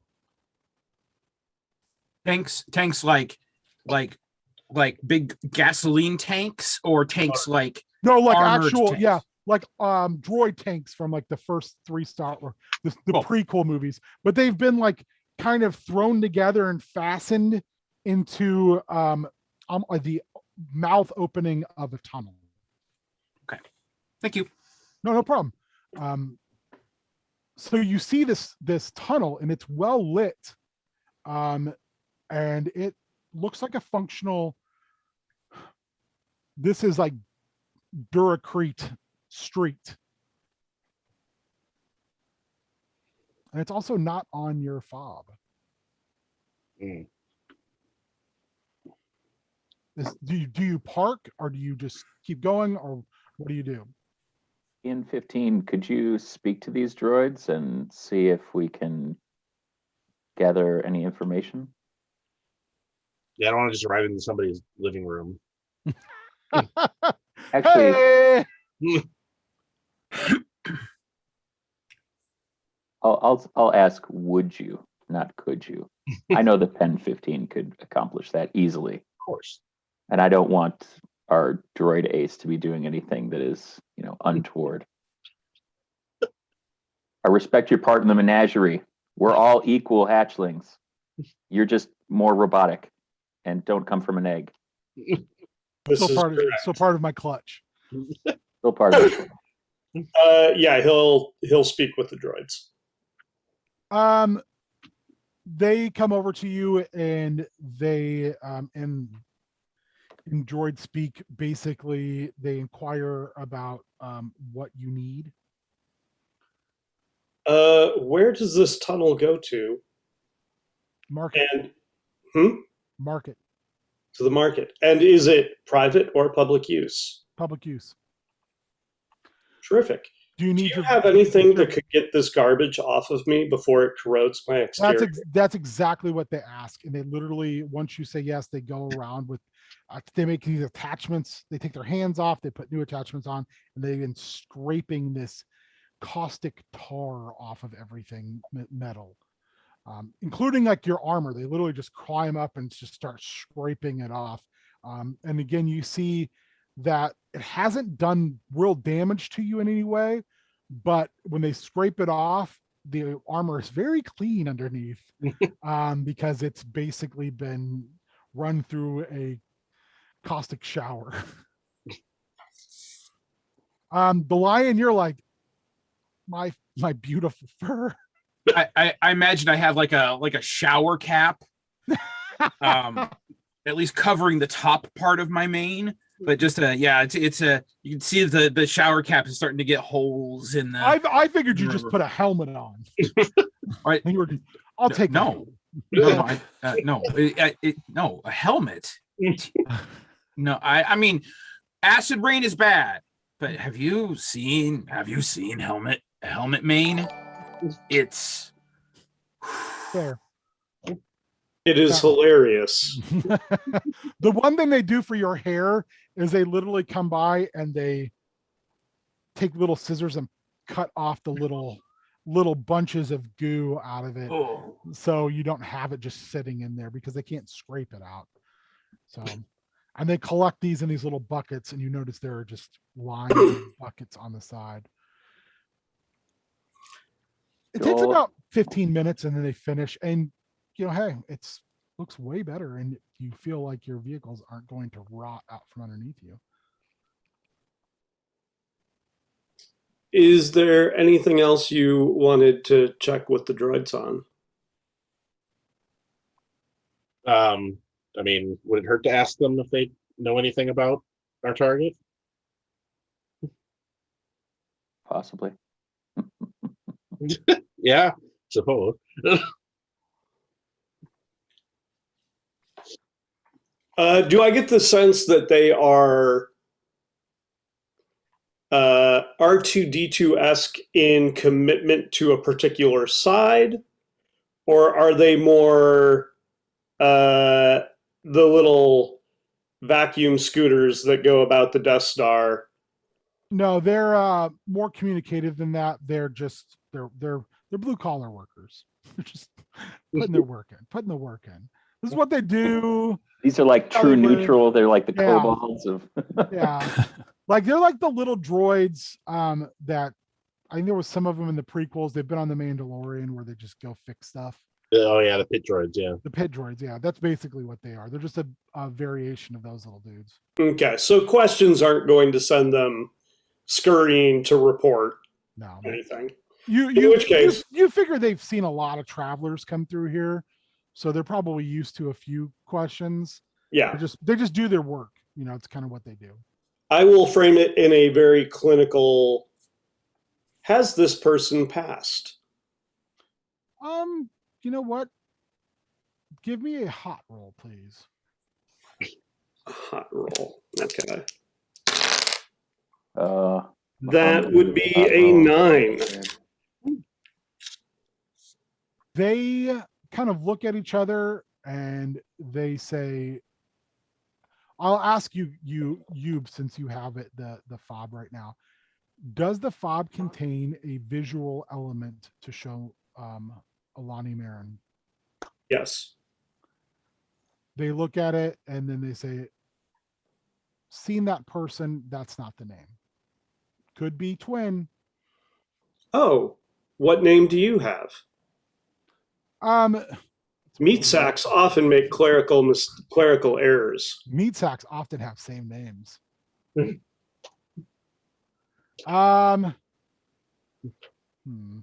name is. Are you saying that like out loud, or are you guys like beat booping back and forth? Beat We just have booping. to- Or beep Okay. I was just saying. Like, it's very dispassionate, but in Droid, it's like, you know, the meat Get a sacks are load of these guys. nothing but clerical errors. We know that individual as Veli Maddenberg. That is incredibly helpful. I'm sure the documentation that we were provided with by you know who was certainly correct. They don't know who. They're just like, Which means, like, my meat sacks here, oh yeah, you know, they filled out the forms wrong. beep boop. They give you a small bit of it. They give you a small bit of information. Veli Maddenberg is a member of a small shipping consortium that moves unrefined goods from this moon to Bothawui proper. That is most helpful, especially since even though they're the ones who cause the errors, we're the ones they blame. Beep boop. That's solidarity. I'm going to thank them for their time and exemplary service, which is the only kind of service a droid can provide. Beep boop. Beep boop. The unappreciated. Beep boop. And then I will rejoin the group, let them know about Veli Maddenberg, the information I got, and that we are free to use this passage. Real quick, Ben. Yeah. Under moves, there's the thing that says highlighted. What makes something highlighted? That's the ones you choose. You don't start off with all of them. You have to choose. Oh, so like at this point in the game, nothing would be highlighted. Well, you'd get the one that's automatically chosen, but then I generally tell people to choose one extra. So I should have 2 highlighted moves? Yeah. So like I'm looking at Bounty Hunter, you don't start with any highlighted. So I would say choose 2. For Ace, you get expert pilot highlighted, and then you could highlight one other one. And then part of advancement is I mean under the stats moves history. So like it has trust your instincts, and there's a little box that says highlighted would be the one that your history gave you. Yep. Yeah. Oh, God. And then if you look under advancement, Joel, like when you roll a highlighted stat, you have to reset your history with someone, or when a move tells you to, like you mark an XP circle. So yeah, go ahead, sir. When I used the bonus from Chris to get the perfect score when we landed, yep, that would remove the highlight. Yep. So I currently have no skills highlighted. Currently, yes. Would that affect this advancement chart? Would that have been 1 experience? Yeah. You use that, I believe, yeah. Yeah, it should be. Yeah. So like Cam selected Cool acting under fire as my my thing. So that's my highlighted move. Yep. And then if I roll a highlighted it stat- stays. I'm sorry, PM15. It stays highlighted. It stays highlighted. Okay. Yeah, you just reset your history with somebody. So you essentially kind of like expend that to like rework the relationship somehow. Like it changes their perception or something. Well, I think you only I can't remember. reset. There's a really nice explanation in the big Okay. version of the book. So the fact that I've done 3 hot checks thus far would mean that You have three experience. Yeah. Okay.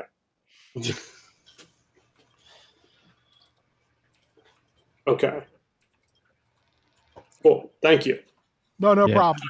But it And- also means like, yeah, we'll just say that. I'm not going to worry too much about the history beyond that. Yes, Cam. I was just going to say I think it's when you get like 4 history with someone, it resets, and then you get that experience. Yeah.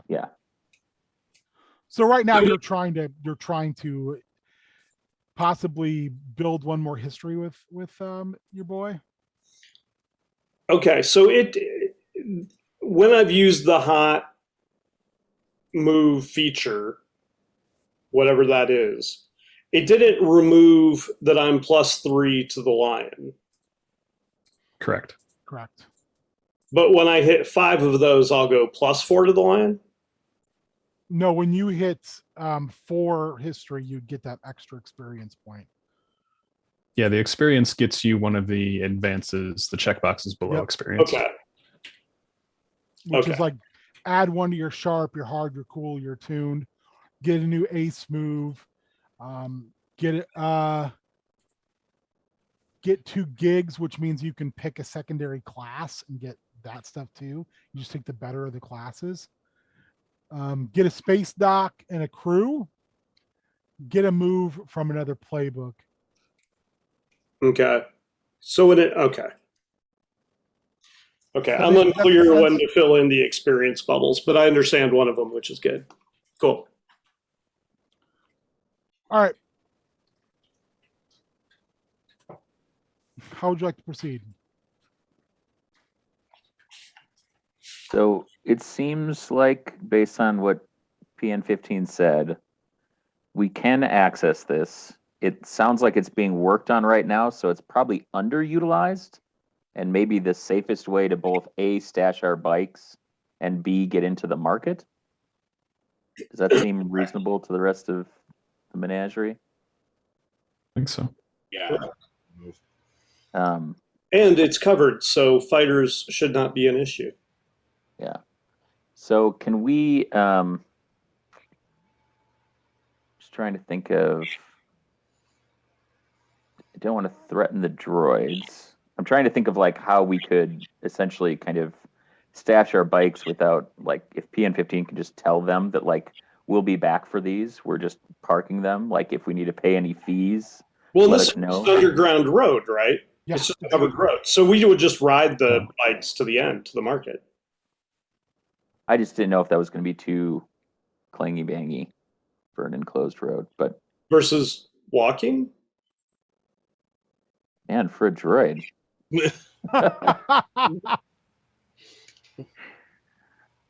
Yes. PN15, if you think that it's best for us to drive and you feel like it'll be safe based on what your friends told you, what your associates told you, then we'll do that. Yeah, there does not seem to be a reason to abandon the bikes. Okay. Well, then I'd say we hop on ye old speeders and keep the party moving. Let's do it.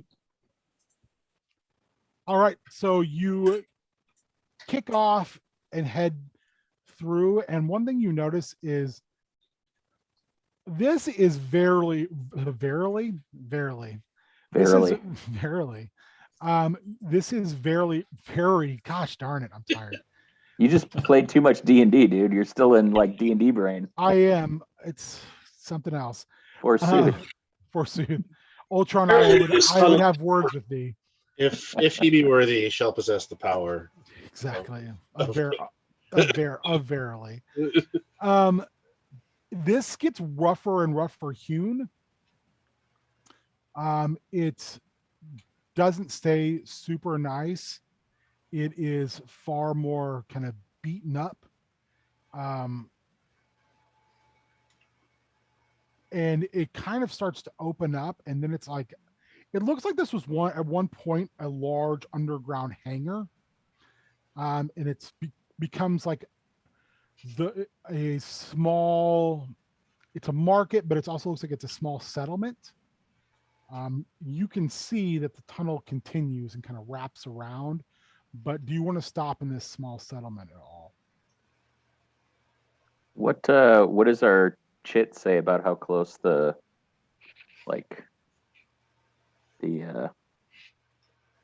target is? This was definitely marked as a place where the target at one point had been, Okay.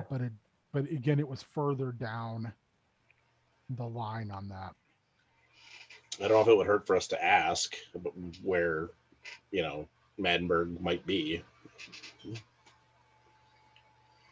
Yeah, I think that who's the most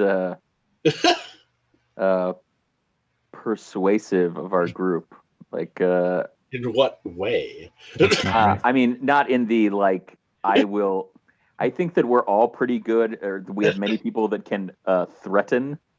I'm wondering, I don't think seduce or manipulate is necessarily it, but I think that manipulating, like basically like saying, like not like we're bounty hunters looking for Veli Maddenberg, but we're looking to pick up some work from the shipping consortium, and we were told to contact Veli Maddenberg. I suppose I'm just saying this out loud, but I don't think a Trandoshan is necessarily the lion, my main man. Yeah, not that kind of persuasion. But I mean, didn't they just shoot at us? I think they know we're here. I think they know we're coming. I mean, I got a dozen thermal detonators right here in my backpack, man. I say we turn them on and throw them in. That would Clean up the certainly mess be afterwards. I'm sure that we'll find some scraps of her around somewhere. It's certainly a conversation starter. Our tracker says that she's no longer here, but this is one of the listed places that she has been. So she's not here currently. So please save those. We will use them. We will absolutely use them. I'm assuming you guys have come through the tunnel and just kind of pulled off. Yeah. No, we're just standing right in the middle of town having the conversation. Rorku, I would like you to read a sitch. All right. I will read a sitch.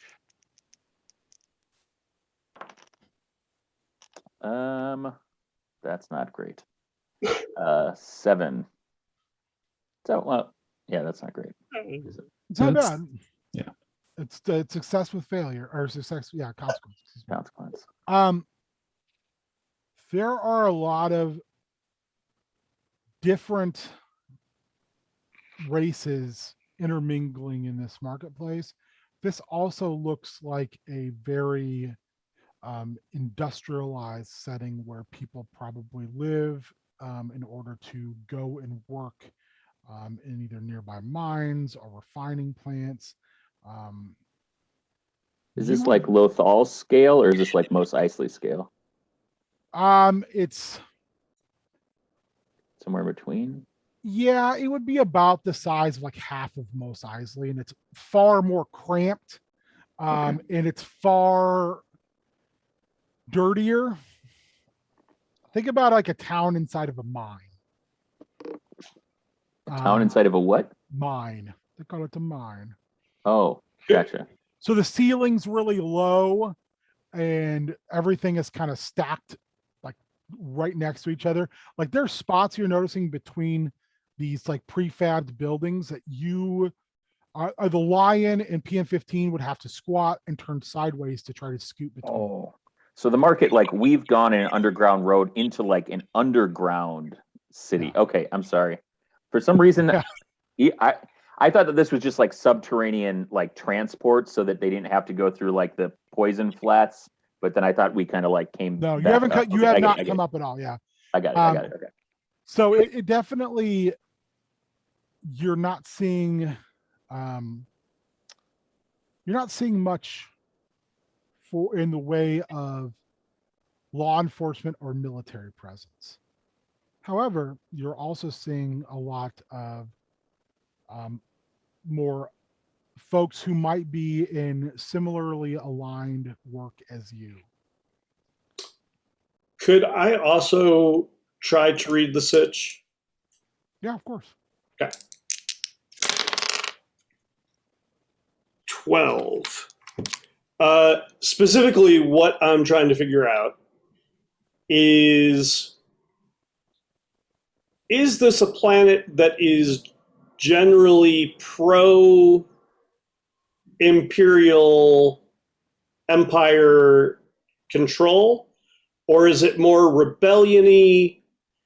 Like, how are they going to react to a something that is badged as a security droid for the Empire?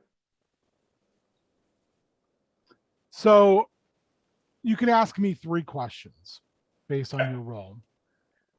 Where's my best escape route? Who or what is not what it seems? Which enemy is most vulnerable to me? What is the biggest threat to me? What should I be on the lookout for? What's my enemy's true position? Who's in control here, and what happened here recently? Who is under control here? This looks like it is definitely under the Raw Materials Consortium's control. And are they loyal to the Empire? They are company folks, so there are that loyalty to the Empire would fall down into like the tier of 3 to 5. Okay. It's going to be like Bothans, because they're Bothan citizens, the company, and then maybe the Empire, but probably not. Probably a little bit lower. PN15 keeps little magnetic. You still have one more question. I have the information I need. What? I was like, I know Joel is gonna fucking do that. Like, no, I understand the situation. Further questioning is not necessary. That's up interrogation is done. That's up to you. Yeah, I think that does what I need to. Okay. PN15, ever since being reconfigured Imperial property, has a series of magnetic badges that will go over the Empire tats. Oh, okay. So he's going to swap out for some that just mark him as a standard service droid. Okay. So that people won't be like, Empire security forces. What the fuck? Sounds good. Are you guys The gonna... lion notices PN swapping out, because I mean they go way back. He's seen him do this before. That's a great idea. Let's go. Covers his mask with a mask. Yeah. You guys want to park your bikes and then do a little walking around? Okay. I think so. Yeah.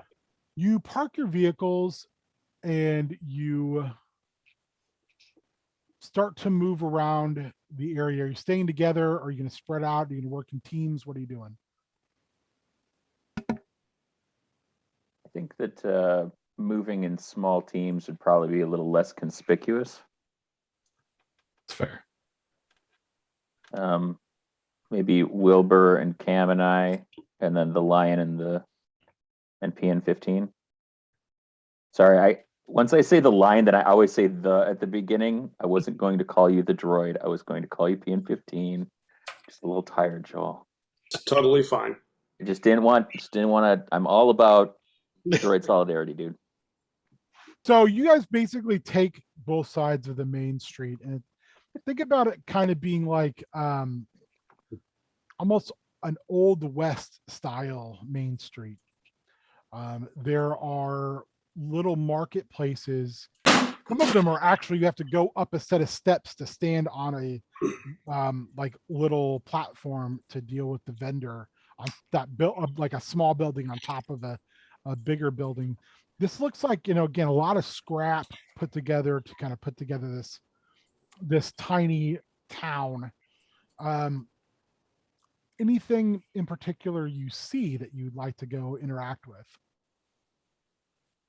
If I see any other Trandoshans, I would very much be interested in having a conversation with them. You don't see any Trandoshans.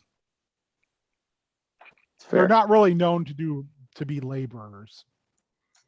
Well, I think that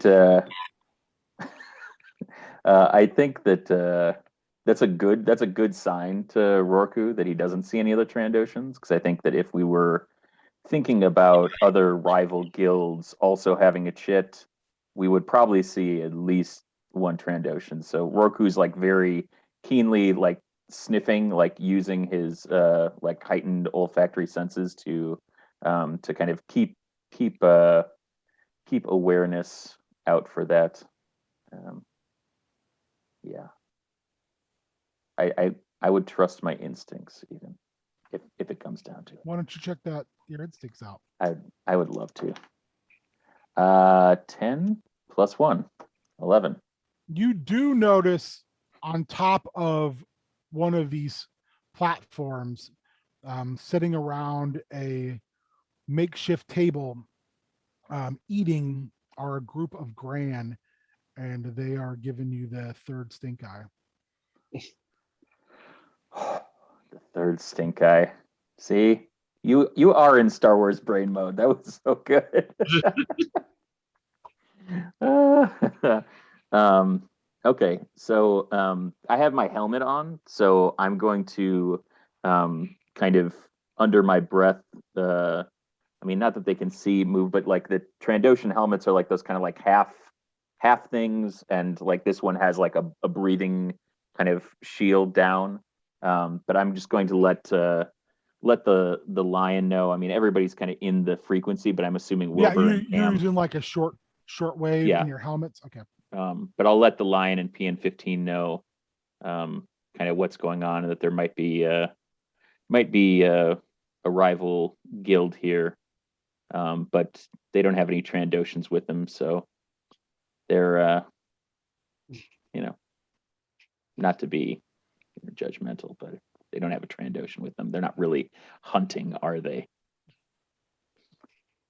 Collateral damage is what you're saying. If need be. Not yet. Collateral damage with extreme prejudice. If it comes to it. You two are having this conversation, and PN15, you are approached by a pair of Duros.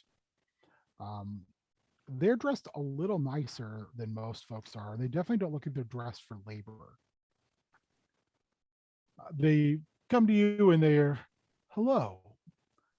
You were obviously an independent droid, as we see no restraining bolt upon your frame. And we also notice you have some very interesting swoop bikes. Are they for sale? Our bikes, I'm afraid, are not for sale. Are you sure? He does the double arm gesture towards the lion and goes, in all honesty, I am not permitted negotiating privileges. However, if you would like to haggle, the lion would be happy to discuss prices with you, or the viability of sales. The first Duros the one who was talking keeps looking at the other one, who looks a little older. And eventually the other one basically pushes him aside and says something in Duros, and then says, apologies. You must be from out of town. I'm Biddly Boop. It is a pleasure to meet you. My son here is Telly. I am the owner and proprietor of Biddly Boop's Swoop Bike Emporium. I could not help but notice that your bikes are well, they're woefully unprotected for the outside environment. So what I'm really offering to do here is trade. Just trade-ins. I could use bikes with your interesting modifications, and in return, I would be willing to give you new models with no aftermarket expansions upon them. This is an interesting proposition, as I was hoping to secure repair for the 4 bikes so that we could get them faster and more reliable. If that could be accomplished in trade, that would be a more efficient alternative to repair. I personally do not do repairs or modifications. I am a humble salesperson. However, there is someone here in our outpost who does do modification work. All I ask is humbly for an introduction fee.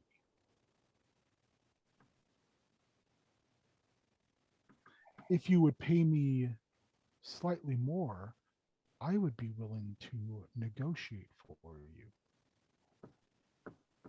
Again, negotiations are handled by the Lion, who I'm imagining at this point is in communication with Rorku, going, eliminate with extreme prejudice. Oh, hold on. So long as PN15 checks them for trackers, and this isn't going to put us on someone's map, I don't see any reason why the guild couldn't help spring for some nicer speeders. In fact, if it could give you a little bit more main head clearance, might not be bad. Also, I was about to say, did you just say Bidley boobs? I thought I was mentioning that. No, Bidley boobs. And going crazy, but then you put it in chat immediately, and I was like, okay. Bidley boobs, swoop bike emporium. I love it. It was hard not to respond with, "Oh, you speak droid." Actually, I happen to speak droid. Excellent. I am being informed. I would not assume to negotiate with you if I did not know your language. I come up and I pushed PN15 kind of out of the way. As soon as you do that, they both step away and put their hands like in front of them, like no weapons, no nothing. They've kind of got their heads bowed slightly, like as docile as possible. PN15, you know that you're not allowed to do negotiations. I have explained that, yes. However, I have been told by Rorku that we would be open to the possibility of trade for the newer bikes.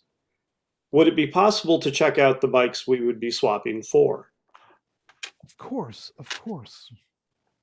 And then contingent upon that, we will negotiate. As you wish. So they walk you through some very tight corridors between buildings. And they bring, I mean, it's like tight for you guys. And there is it almost looks like 2 to 3 open holes of like landing craft, like the New Republic, like open troop carriers have been like Durasteel together to make a showcase warehouse. And there are brand new swoops in there. I mean, literally like brand new. And you see some employees who are dressed in similar clothing of various races. You do notice a couple of Jawa, and they're almost like wearing these little bright blue jumpsuits with little name tags on them. And they're just using some material and just buffing the hell out of these bikes.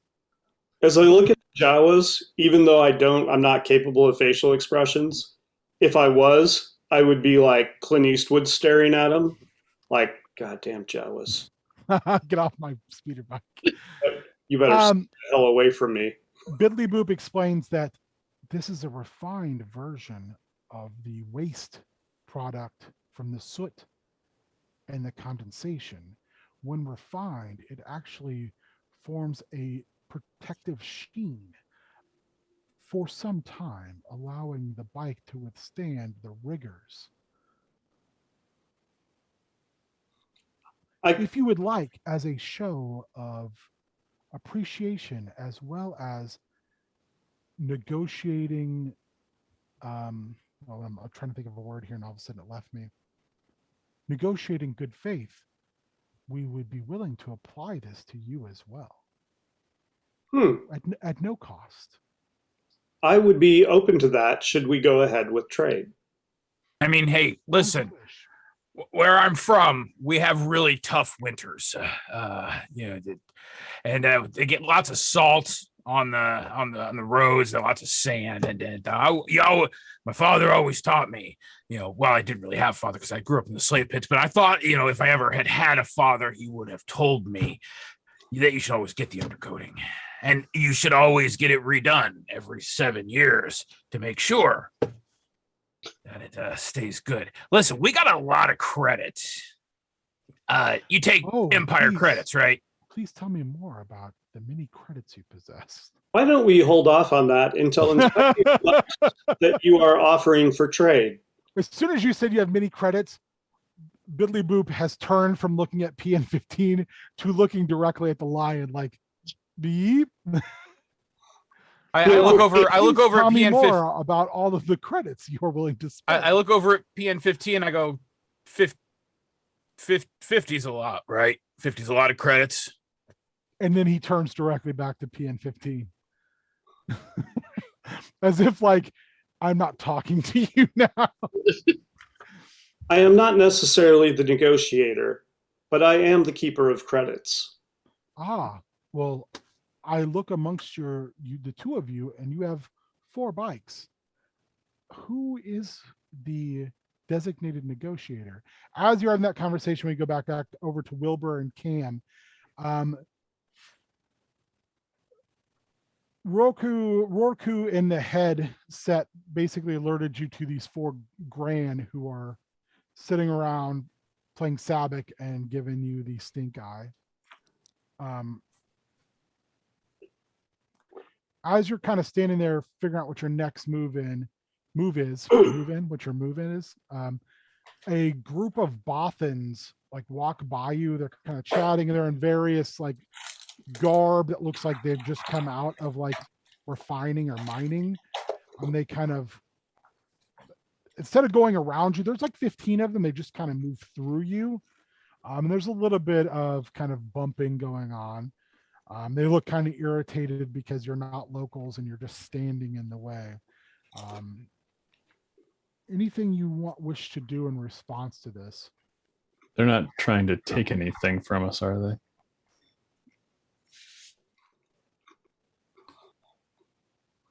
All right, well, I guess I will do sharp to read a sitch to see if they're stealing anything. That's an 8.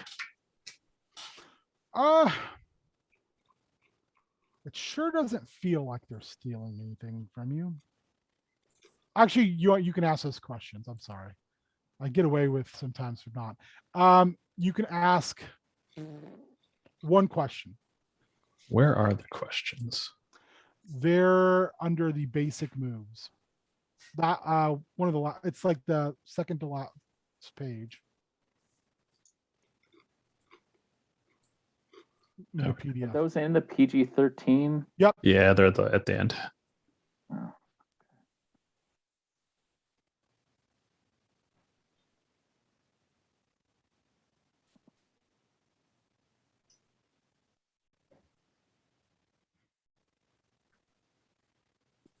No, that's the master ceremonies. Oh yeah, the page before that. Yeah. Yep. I got them. Read a charge situation. Page 29. So I will. Let's see, which enemy is the most vulnerable to me? Although, wait, you said one question, right? Yeah. Then what should I be on the lookout for?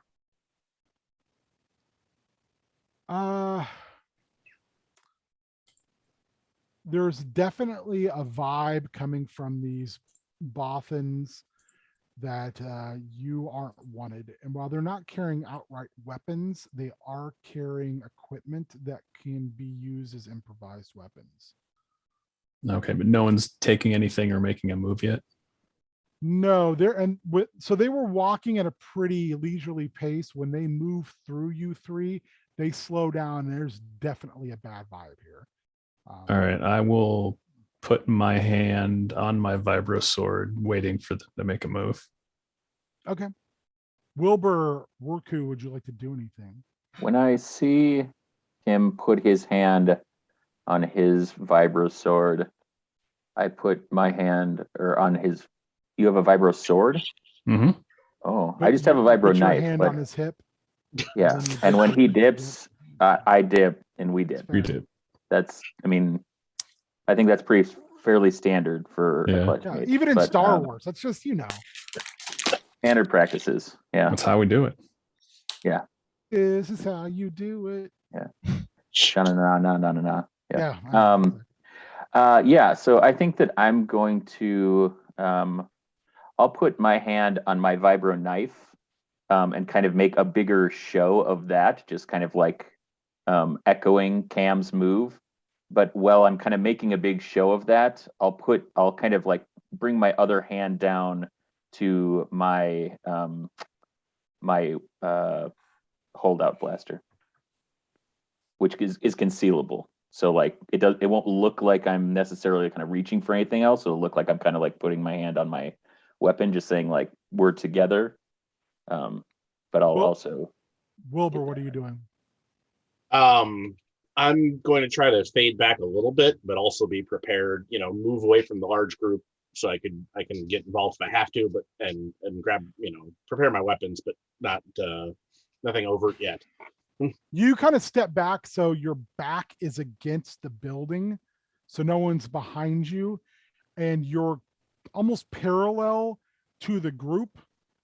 You do notice that two of them have slowed on each side of you, but they're more like out in front of you, rather than like directly beside you. This has definitely gotten real tense real quick because they have now stopped moving. They are just like intermingled with the three of you. And one of them says something in Bothan. They just kind of all look at you. We have translators. I don't know. Do you have translators? I mean, I assume that'd be in the kit, right? I'm asking you, are you carrying a translator? I have one in my helmet. Okay, yeah, you can definitely translate most of this. It sounds like it's kind of in a Bothan slang your translator's not completely familiar with. Sure. But basically, you're being referred to as interlopers and oppressors. Oh.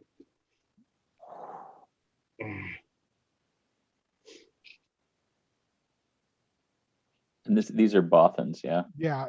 One thing you again have recognized that by and large, 90% of people around here are dressed for like labor work. You're not. You're dressed like bounty hunters.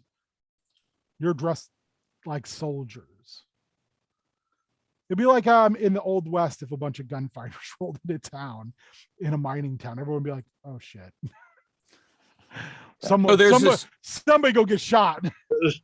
So there's this really tense scene, right? And everybody, it's that classic scene from the good and the bad and the ugly, right? And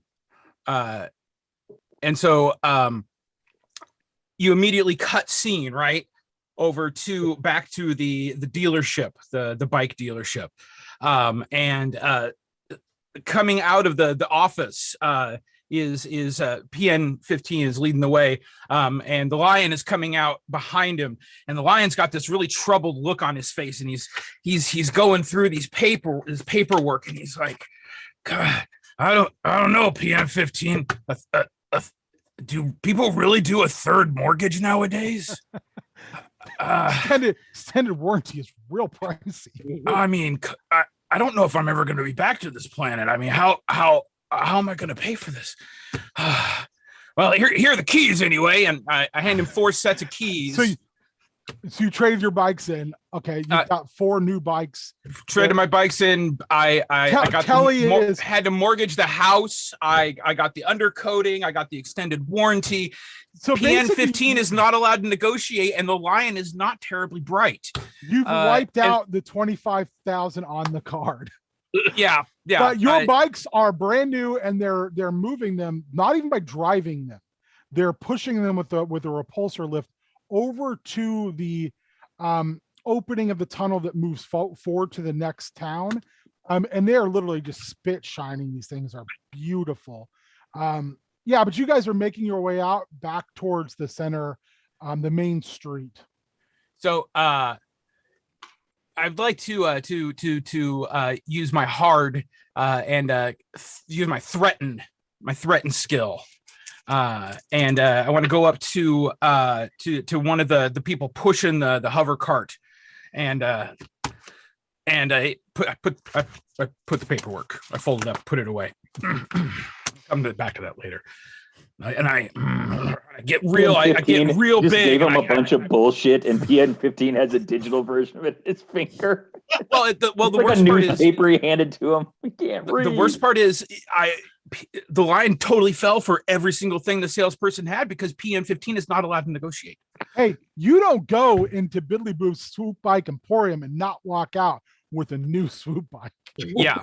Anyway, so I am going to intimidate this poor. I'm thinking this is like some just little young kid, probably like just 18, just a little tiny shrunk up guy. And I come up to him, me being, I'm 7 foot tall and 6 feet wide, and I come up to him and I make myself all bristly and my mane gets up.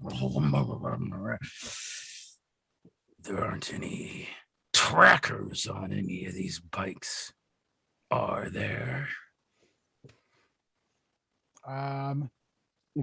He looks, he's a little Ugnaught, and his name tag says Filton on it.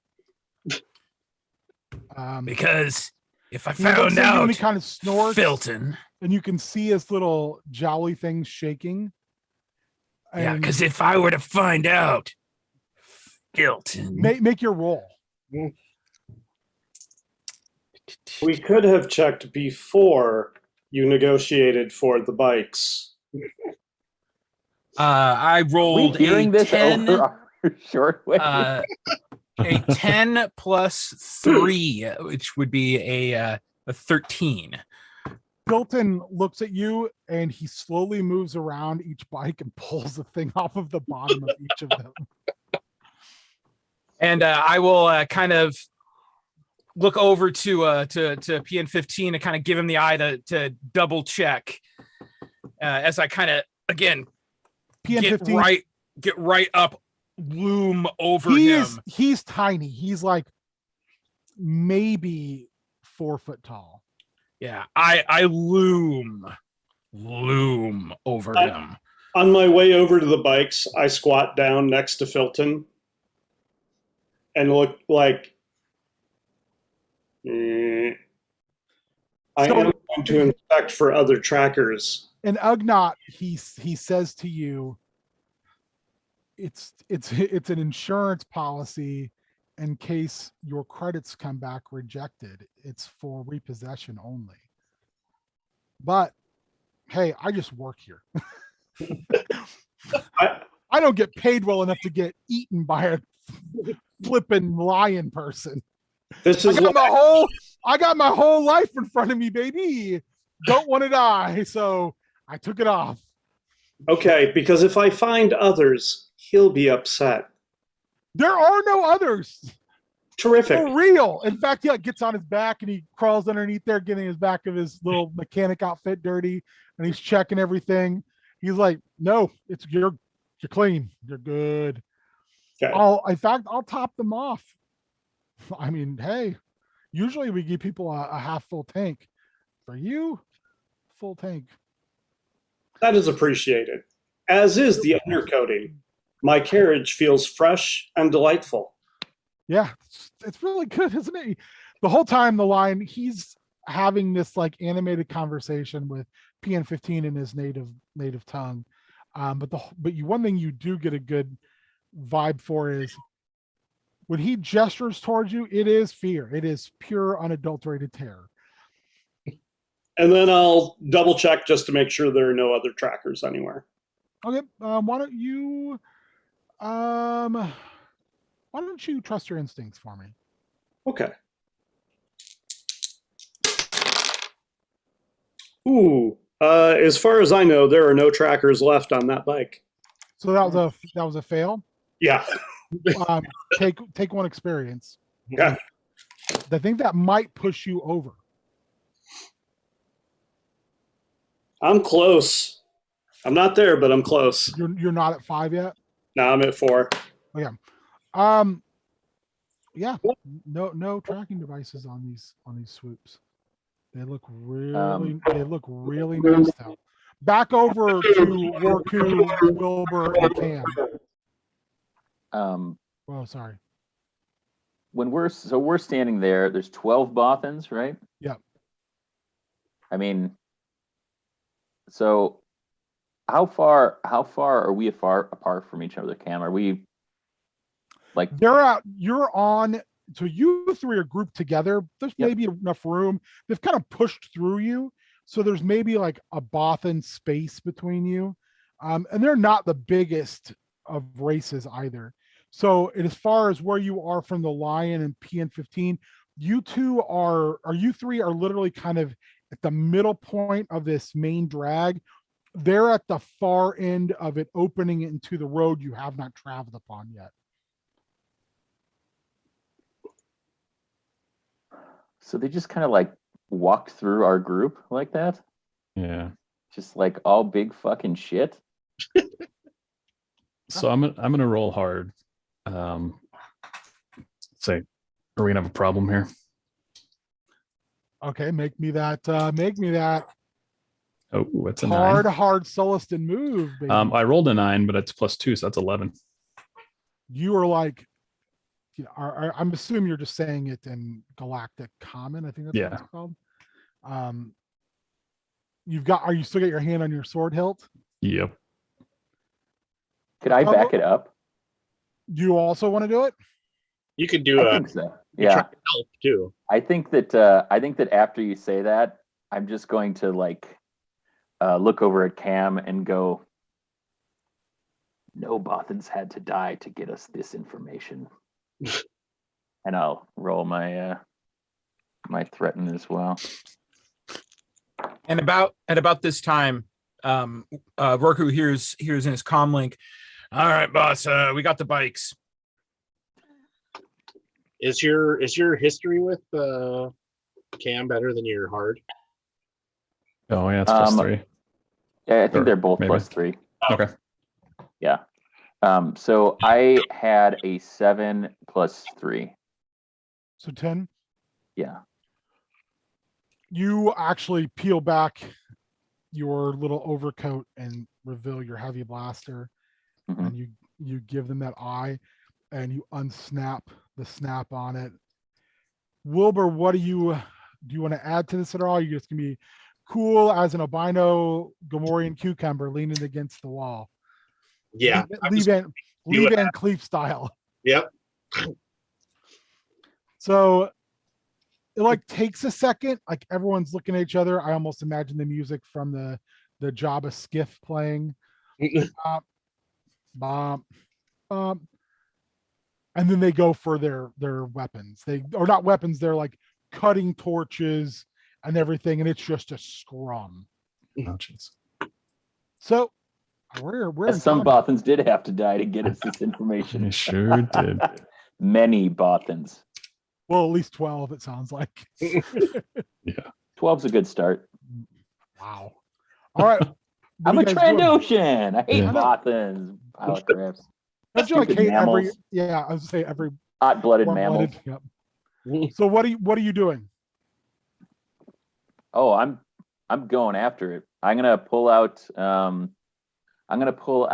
my I think I'll pull up my whipcord, and I'll try to whipcord one, and then like basically like whip shoot, like basically like hold one so that they can't move, and then like pick one off, like basically try to like kind of work the numbers game a little bit. Make me that hard.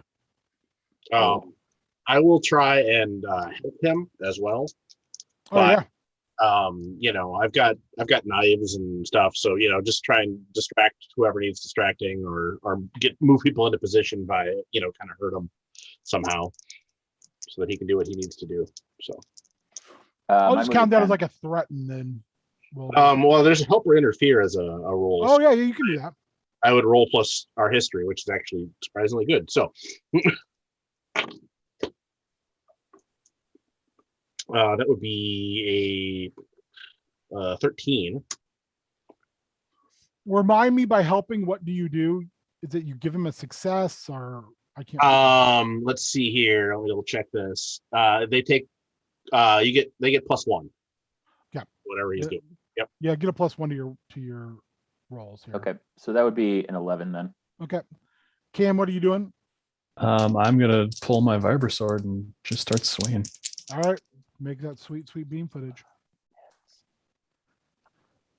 Oh, that is not great. So when I roll 2 1s, Well, first of all, you get an experience. oh, all right. What weapon were you pulling? That's the Vibrasword. Perfect. Do you have an automatic success, Cam, or is that a different? I do have a hold. I kind of want to use that. That'll get you to 7. That's fine. That's not a failure, so I'll take it. In my like the short comm, I'm gonna say we could use a little roar over here. So, Oh dear. Rorku looks around and then snaps off that Trandoshan weapon, and then over his shoulder fires and drops one of the Bothans. Wilbur just kind of does crowd control and drives them more into a perfect range. Cam, you start to go with your vibroblade, and as you do, you kind of turn it over in your hand, so the blade's facing out. Mm-hmm. And you go directly into like probably the largest Bothan there, into his like chest plate. And you know you hurt him because he kind of wheels back. But when you do that, you take a shot like in the side from some type of pick. So you do take a wound. Okay. When I see that, I'm giving the big old like clicky reptile roar at that guy. Then make me another hard to threaten. Lion, you got this click in your head, and you can see down the street all hell's breaking loose. That's a 10. Okay. It's playtime. You roar, and they, rather than kind of smooshing in on you, they start to kind of peel back to get space. The lion starts charging from across. They don't even know you're there. Like, if you're quiet, they won't even know you're there because you've got so much space. Are you going to fire on them? Because if you're firing your weapon, unless you're firing a regular weapon, you're launching like a grenade into a group of people, including your shipmates. When I see him pull out the grenade launcher, in my shortwave, I say, "No disintegrations, especially us." Well, this wouldn't be disintegration. This would be dismemberment. I just like to reinforce. I rolled 2d6 just to make sure. I rolled a 10. That the lion would he of course of course right so small. So small. So with that roll, It's an uncivilized sling- weapon for an uncivilized time. you sling your BFG and you pull out your gun, and as you're like walking, you're just like bang, bang, bang, just firing off at people. You drop the first two, no problem. Worku just roared. PN15, are you doing anything? Or are you just kind of watching the carnage unfold? I have experienced some of this before. So I am following, but walking. I didn't anticipate that the lion's going to run. He's like going to stomp his way, like stalk his way over. Yeah, Okay. PN5 is just calmly walking. Am I able to identify any of the threats out on the street that have not been taken down? Read a sitch, please. 7. You're getting a really good notice that there's still like 9 Bothans, but in your viewpoint, there isn't really anything else. Okay. And when you say there are Bothans, meaning they are combatants or they're just bystanders? No, the bystanders have fled. I mean, it's just Okay. the Bothan kind of work gang that has gotten into it with your cohorts. Okay. Then 2 things will happen. One, oh no, that's not, never mind. One thing will happen. He is going to draw his heavy blaster and shoot one of the Bothans. Okay, make your roll. And that is threatened assault, right? Yep. Okay. And that also would be a 7. So you pull, and the one that the lion didn't put down, you literally fire right over the lion's shoulder and you drop it. At that time, you get ping, ping, ping, ping. Those Gran are standing up from where they were playing Sabak, and they are firing actual slug throwers at you, which are firing like hard Durasteel projectiles. You also take a wound from just getting pelted with these things. You can feel sparks coming out from one of your neck joints because they've actually done damage to you. Like a blaster is going to hurt you, but it's going to do more like carbon scoring unless it hits a sensitive. These things are ripping through your armor. Ben, Yes. I'd like to make a $10 donation to you. Okay. And when this happens, I would like to choose how the PCs or NPCs can escape from a dangerous situation or combat. Sure. And I would like to see PN15 get pinged like this, and I would like to unrope my whip and take my rifle out, and I would like to just take those third eye blind motherfuckers down for shooting my solidarity droid boy. And because I don't feel like the Bothans will be taken care of in time. I'm not worried about them. I am worried about those slimy sons of bitches. So you release, you literally just with your hand, literally drop the blaster into its holster. Yeah. And release the whip and lean forward, and the rifle slings into your hands. And while everything is going on around you, you're like ping, ping, ping, and all 4 of them are just gone. Wilbur and Cam, what are you doing during this melee? I'm gonna pull out my vibro sword and take out who I can. All right, go on that mad slashing attack. Many Bothans had to die. So that is 12. Oh my gosh, yeah. So the way I kind of image it in my head, you're standing there and like kind of you worked crowd control and kind of pushed people, but they're not sure what to make of you yet. Like they haven't attacked you because you're not being lethally violent towards them. You clench your fist and your vibro sword slides into your hand out of a wrist container, ignites, and you just start like hey, you're like younglings, and just start chopping through them. Like just dropping furry, horsey dog people left and right. Cam, what are you doing?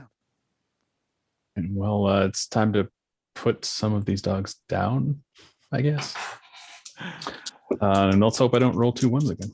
Go behind the barn. Well, that one is out of where it should be. Seriously. All right. Do I just stab myself if I roll another 2 ones? Your vibro dagger, you ignite it again and you go to stab, and one of the Bothans uses its like hand torch and smashes your hand, and you drop the vibro blade. And at the same time you get seared across the shoulder. So you're going to take another wound. All right. This is not great for me. And you're not a big person either, and you're No. kind of getting mobbed, and you're getting pushed away from the group more towards one of those very thin alleyways as they're kind of separating you. Lion, Hey, Cam. PN15, Oh, I'll send you a message. what are you doing? Are you going to stay where you're at, just continue to pick people off? So can I see that that Cam's kind of getting overwhelmed? Yeah, you can definitely see that they are kind of splitting him off. So that's not gonna happen. That's Misa think Bothan's gonna die.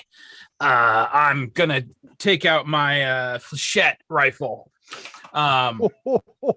And I mean you wanna play with projectiles? Let me play with some projectiles.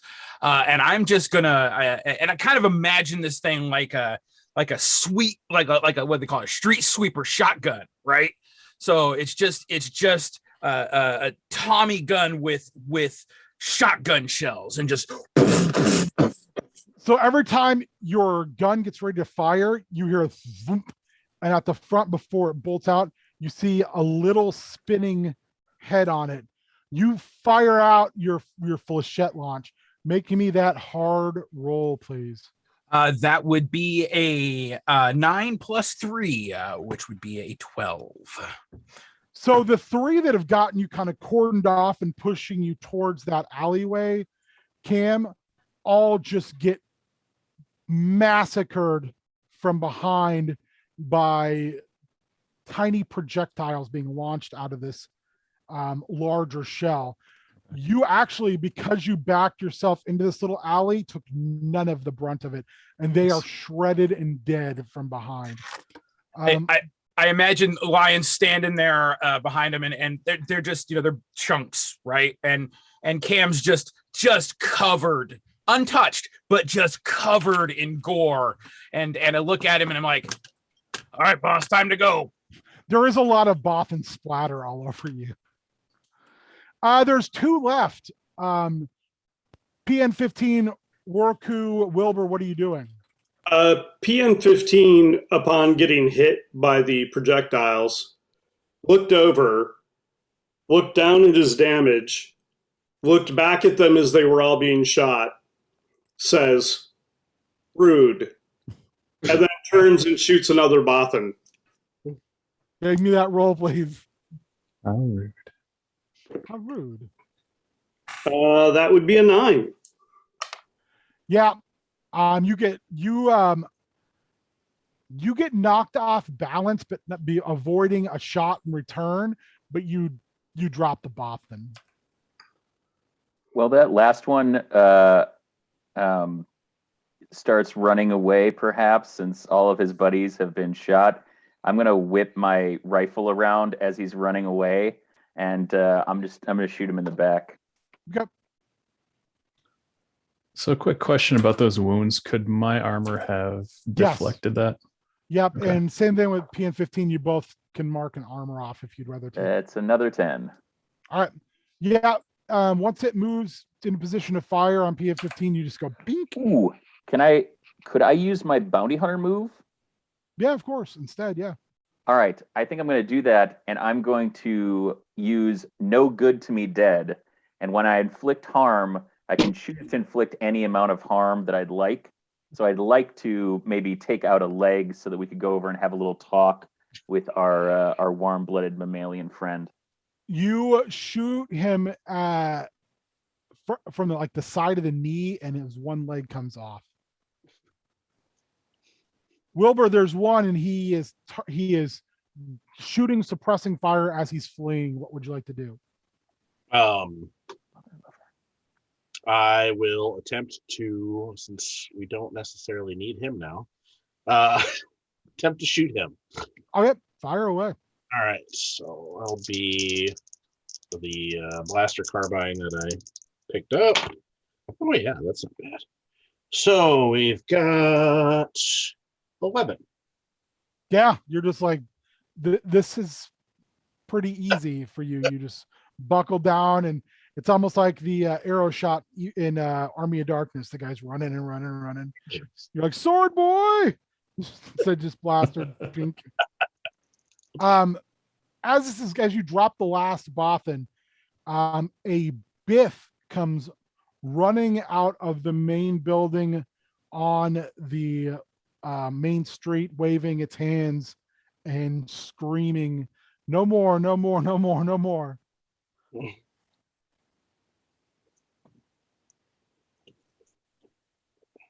I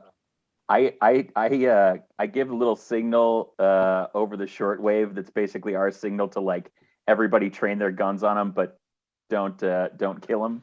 And I just picture all of us whipping around and like pointing our guns, rifles, vibro swords, whatever at this one. I'm assuming it's another Bothan. No, it's a biff.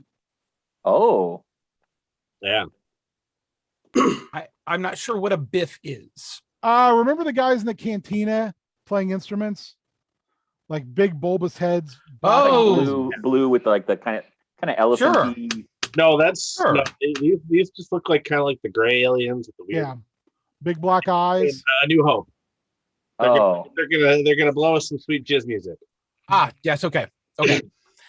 Either way, I'm going to look over at Roku, and I'm gonna come over to this thing, and I'm gonna kind of just sit on its chest, and I'm gonna lean over, and I'm going to do some intimidation, some threaten action, and I'm gonna be like, I don't think I've ever eaten one of you before. 7 + 3 is a 10. He is hollering in Bothan and begging for his life. And again, the biff is like, no, no, no, no, no, no, no, no, no, no, no, no, no, no, no, no, no, no. And one thing you notice quickly is the biff is wearing a similar uniform and name tag as these workers are. over my shoulder to the lion, I'll say, I have. They're stringy and not worth the work. But I'll keep my rifle trained on the bit. As PN15 walks up, I'll add to that by like he's holstering his gun while kind of inspecting and kind of doing like a, who would shoot at a service droid? That's ridiculous. And I believe you have. It was on Altera.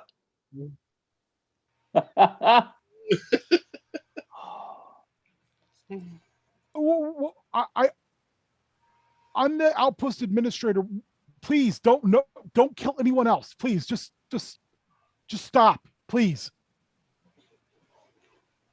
We're just humble traders trying to find a representative of the Maddenburg Shipping Consortium.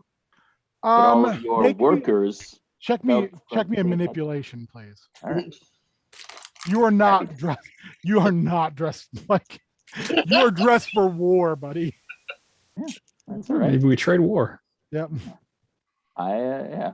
We trade in violence. You certainly have. That's a 6. Mark one of your experience. And you can tell the Biff does not buy it at all, but He doesn't have to is, buy it. you know, he's just like, hey, I don't know anything about anything, but the Grand I don't care about. They're thugs anyway. I don't. I'm fine if they're gone, but those Bothans were workforce, and can you leave one alive? I'm already gonna have to replace one of his legs. We don't need any more of that. We're just a mining outpost. I don't know anything. I don't want to know anything. I just want to make sure I meet my quota. That's it. That's it. Please don't kill anyone else. I'll put my rifle away, and I'll ask PN15 if he can show this Bith who we're looking for, and ask the Bith if he's been through these parts. I just assume that you have a projector because you're a dope asteroid. Sorry. I'll do that. So you're gonna ask about Veli Maddening again, or Maddenberg? Yeah, basically be like, again, we'd like to trade with this woman. If you've seen her, it would be very helpful to us, and we'll be on our way. She's an administrator. I mean, I can tell you exactly where she is, but you're not going to kill anybody else, right? I mean, we're just. All of your workers will be free to go. If they hadn't bumped into my good friend here, we would never have had this trouble. We weren't here for trouble. We were just here for this woman. PN15 leans over to him and goes, I don't want to. Arms dealers. I don't want. He's literally like making himself smaller. I don't want any trouble. He pulls out a little data pad and starts scrolling in information and just goes here. Thank you. You have been most helpful.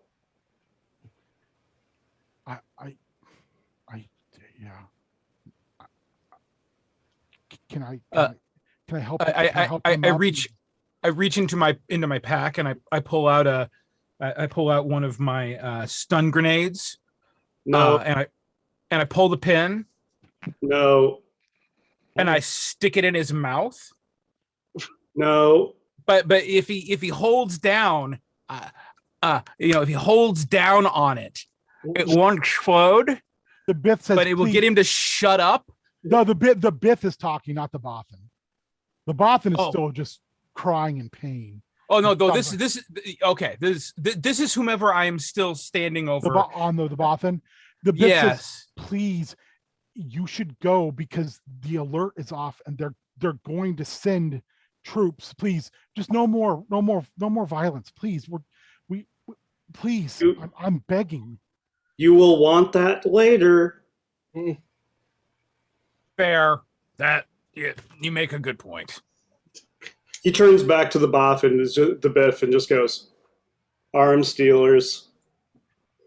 And then proceeds to walk over to our bikes. The Biff the lion needs to pull an arm off of one of the dead Bothans and bring it with them. Arms dealers. As soon as you move away from the down Bothan, the Biff motions and a medical crew come out. Very ragtag. There's not even a medical droid with them, and they literally sear off the wound so he stops bleeding. You can hear a strange noise coming from the tunnel that you came from, and while people behind us that we came, like the one that's out. Yep. While the people were kind of like, as soon as things died down and they were looking around, like as soon as they hear this noise, blast shutters come down, everyone is just running for the hills. Please go before they get here. Please, I am begging you. Menagerie, mount up. PN15 is already starting his bike. I hop the sidecar on PN15's bike. Goggles. Filton finishes topping it off and then slaps it on the side like it's got a butt. Oh, I look over to I Filton. just paid for that. I expect you to be all of you. I just paid Do you for that. know how much I had to pay for these things? I Yes, I expect you. had to pay 25,000 credits. I had to take a third mortgage out on my parents' house. I don't even have parents. As you get on, you can see he hears the noise and he just fast as his tiny legs will carry him, he runs. Why is it that in the Mandalorian they can speak very eloquently, but in Rebels all we get is Hondo talking to all the Ugnaughts and all the like, wee. Oh, he spoke. And then he went. I know. He's like, I don't want any of this shit. I'm out. I mean, how eloquent is Nick Nolte really? But There. One time I ate a raccoon. All right. Are you firing up and just jetting off? Oh yeah. You take off. Anyone want to look back as you're going? Yeah. Yeah. Well, I'll yeah, do it. I'm going to look back through the sights of my grenade launcher. You look back and you can see the BIF administrator, and there is a battalion of repainted super battle droids moving through, and he's like, no, emergency over, please do not just shoot this place up. Are they destroying McLarge Huge? Are they what? The Biff, McLarge Huge.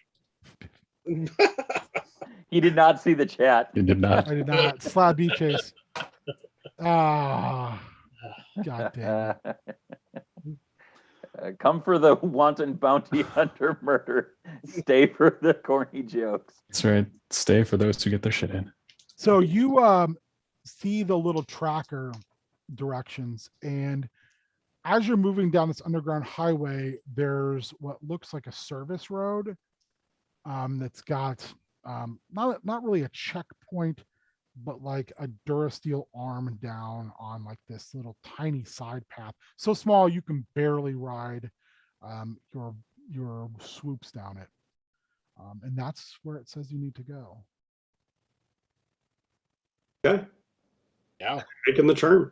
You're going to remove the Oh no. barricade.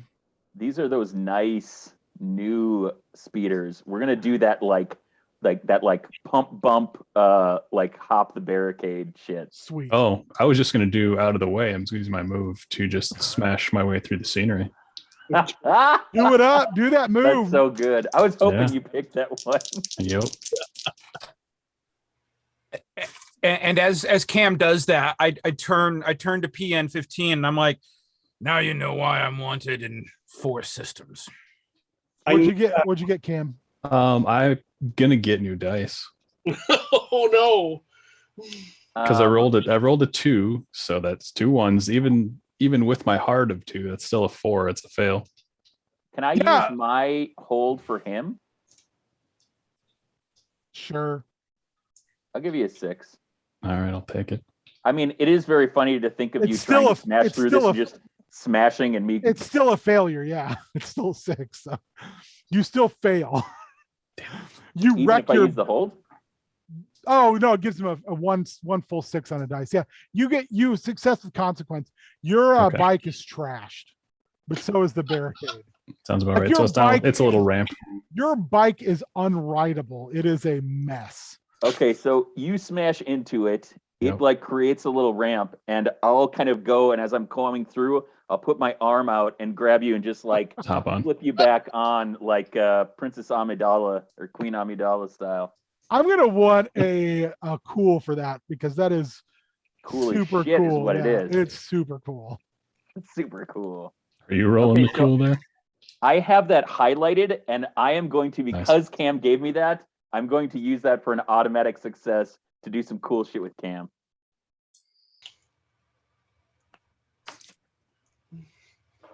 What'd you get? Coachmate, it's an automatic success. I used my Okay. the history you- one that he gave me. I was As like, I he's gotta, like, gotta do something actually, cool. like Cam Mhm. pushes himself off the bike. even in his injured state, he's still super sharp. And you do the bump over, and as he goes, you just whip him behind you into your seat, and he slides in perfectly, and one hand hugging your waist, the other's got his gun up, and you go Be like flying down the Anakin hall. and let's go immerse some young. Yeah. All right. The rest of you make the sharp turn and go, oh man, he wrecked that bike. And you go charging down you get where the tunnel actually stops. And again, there's another barricade, and this barricade is manned. All right. Well, it's going to be It's unmanned like a here check. pretty soon. It's I'm like going a checkpoint. Yeah, it's going to be unmanned. I'm going to start firing at him. I love this. This is Yeah. great. So I've got my heavy blaster. Okay. They're like, Oh. hey, we need to see your. Oh gosh. Are they also Bothans? No, they these bit? are just there's a few humans and there's a few droids. You just start firing into them. All right. So I didn't roll 2 1s. I got Fair. a 5, but with my 2, that is 7. So that's a success. So you drop like a human and a droid as they flee in terror. But one of the humans pushes a alert, and a loud womp, womp, womp starts echoing through this large underground complex. If I were to have a thermal detonator and just throw it at that machine, would that stop the alarm? No, but I would love it. Good, because I spent $5 when I donated my 10 and gave him one. All right, No, you guys already had let's thermal. get- You Yeah, had we thermal didn't have detonators. thermal detonators already. I asked Cam if he had any on him though, and he said no. So I said, "You do now." I believe the lion pocketed all of those. Yeah, that's true. that sounds about That's right. why I said no disintegration. Why I saw him running Yeah. at us. I was He's like, just got a "No." satchel full of thermal detonators. They just jingle All right, well- jangle. He's giving I him will out like throw that to Oprah. clear the way. Make me that roll, baby. And that is 9. Hey. You toss that thing and you detonate the check station, but the problem is you got you and Worku on one side of the damage, and everybody else is on the other side of this giant pile of flaming wreckage. Cool. Out of the So way. you're currently separated. No. No. You're doing it like- too? Hey man, I got a bike. I'll ramming speed this. I got an 8. No, that's an 8. I got a 10. So yeah, you just like head down, put your head down on the bike, and accelerate forward. Everything's like falling, and you just smash a path right through it. nice. All right. PN-15 and the lion just leisurely cruise behind you. I have an alternative, They haven't processed the insurance yet. which is as the explosion is happening, PN-15 on the bike is going to pull a Millennium Falcon where it goes up sideways because it's heavier on the lion side. Make me a cool. With the ace moves and piloting stuff, I rolled a 13. Yeah. So it he looks does- like you're gonna follow Wilbur as he smashes his way through, and instead you're like, or he does all his cool shit, and then I just fly through behind him. yeah, PN-15 does a loop-de-loop to shoot him out even faster than he went in, and then Wilbur smashes through, and you come to like that skidding halt, and that alarm is blaring, and you're watching 2 blast doors shutting in front of you to the inside of this complex. Okay, so I got an ion charge in one of my grenade tubes. I have 4 ion charges. I'm going to fire one of these ion grenades Perfect. at the control panel on the door to keep it from closing on us. That would be So yeah, 6 you and saw the 5. you saw the droid activate it, and then it's like other people are wheeling through it, and you just mount up, thunk that thing in there, and fire. What'd you get? 11 plus 3, so 14. Your charge doesn't just keep the door from shutting, but the two droids that are trying to flee in it both get hit by the ion charge and Nice. keel over and just drop down. Thank Nice. goodness we won't need to use this path to get back to our ship. So this, Wait, like, the closer you get, the What? more you realize this is like a almost like a circular silo going up to the surface. Oh. And it's, while it's a building, it's not all a building. It's almost like compartments with walk paths on the curves that all feed into a central spire. You gonna ride your bikes in like Dawn of the Dead, or are you going to get on foot? I'm not. PN15 is not giving up the bike. It's fair. I mean, examples abound as to our need to extricate ourselves as quickly as possible, especially now that we will need different routes.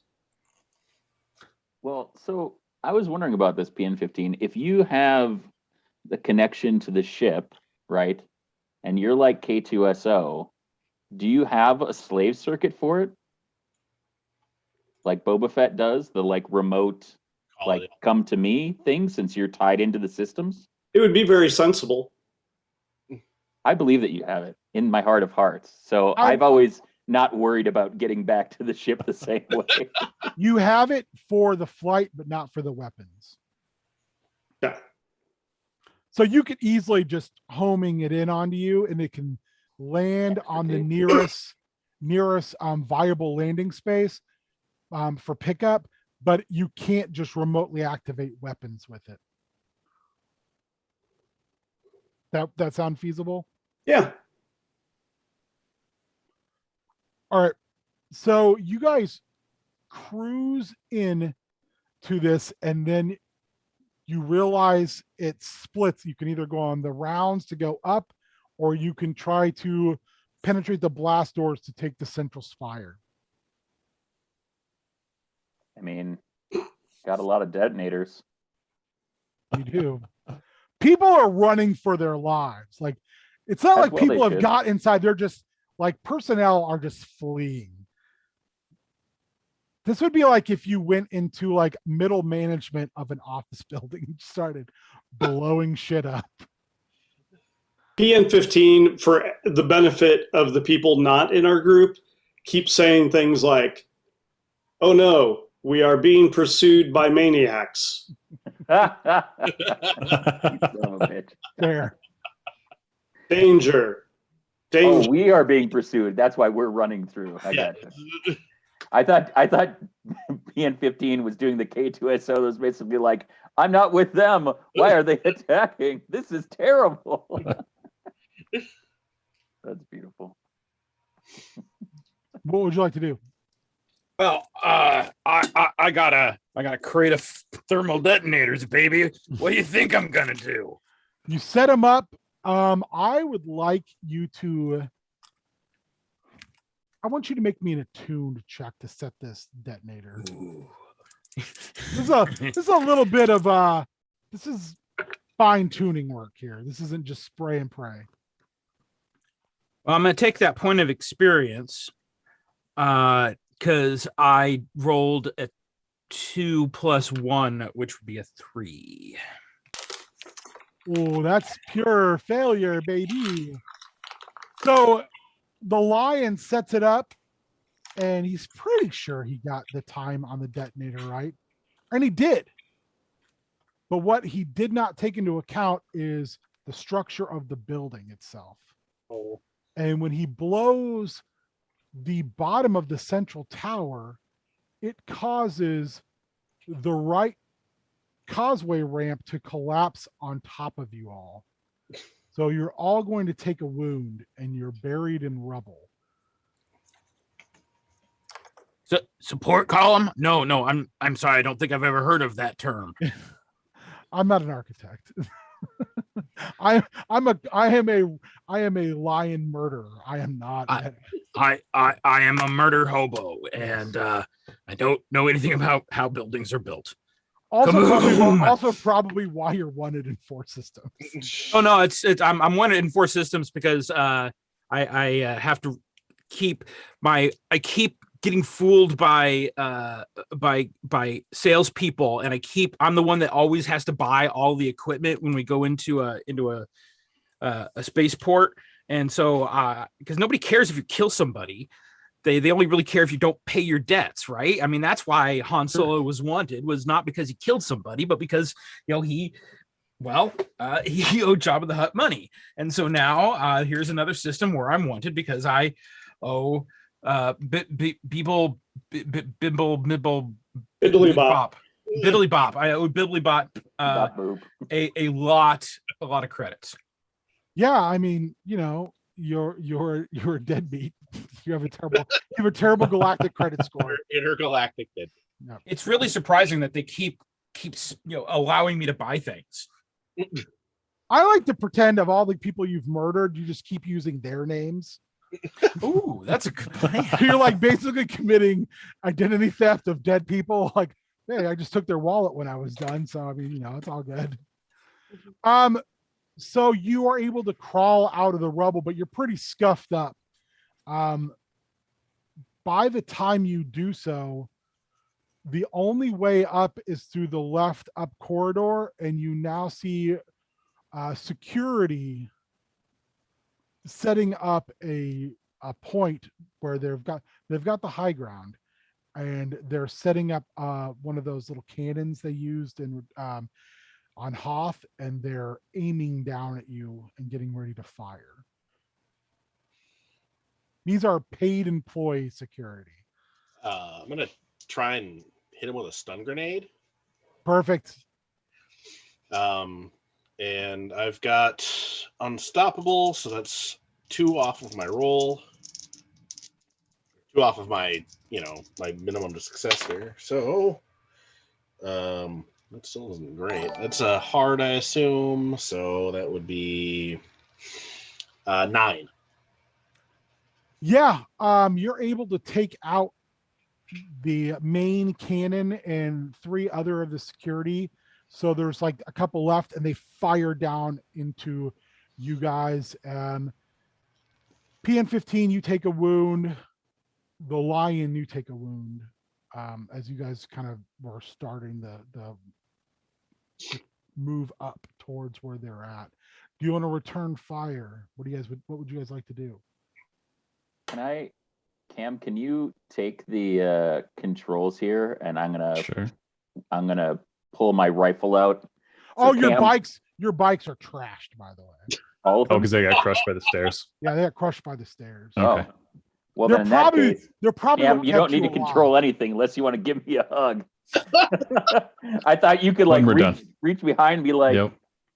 But well, then in that case, yeah, no, I'm just going to assault them with my rifle. I'm just going to try to start picking them off. Are they within blaster pistol range? They're within pistol range. Okay, then I'll fire as well. That is cocked. That's a 9 + 3. Oh yeah, you're natural 12. Like you move up and you've got your back against some debris, and you just get up and you just go ping, and you ping one of them, and they fall off the edge. Nice. This place needs railings. It sure does. The railing dad. I get a 6, so that's gonna give me some sweet experience. It is. Cam, you look up to do the same thing. You get shot. Sounds about right. You're wearing a helmet, correct, Cam? Yes. You're not wearing a helmet anymore. Okay, does that take off the breathing apparatus as well? It does. Oh, that's not good. Right now, it's okay because you're inside. Well, yeah, but it won't be soon. It won't be when you go outside. Yeah, thank you, Doug. That was me, baby. Oh, was it nice? What are you doing, Wilbur? I'm gonna try and shoot any remaining guard.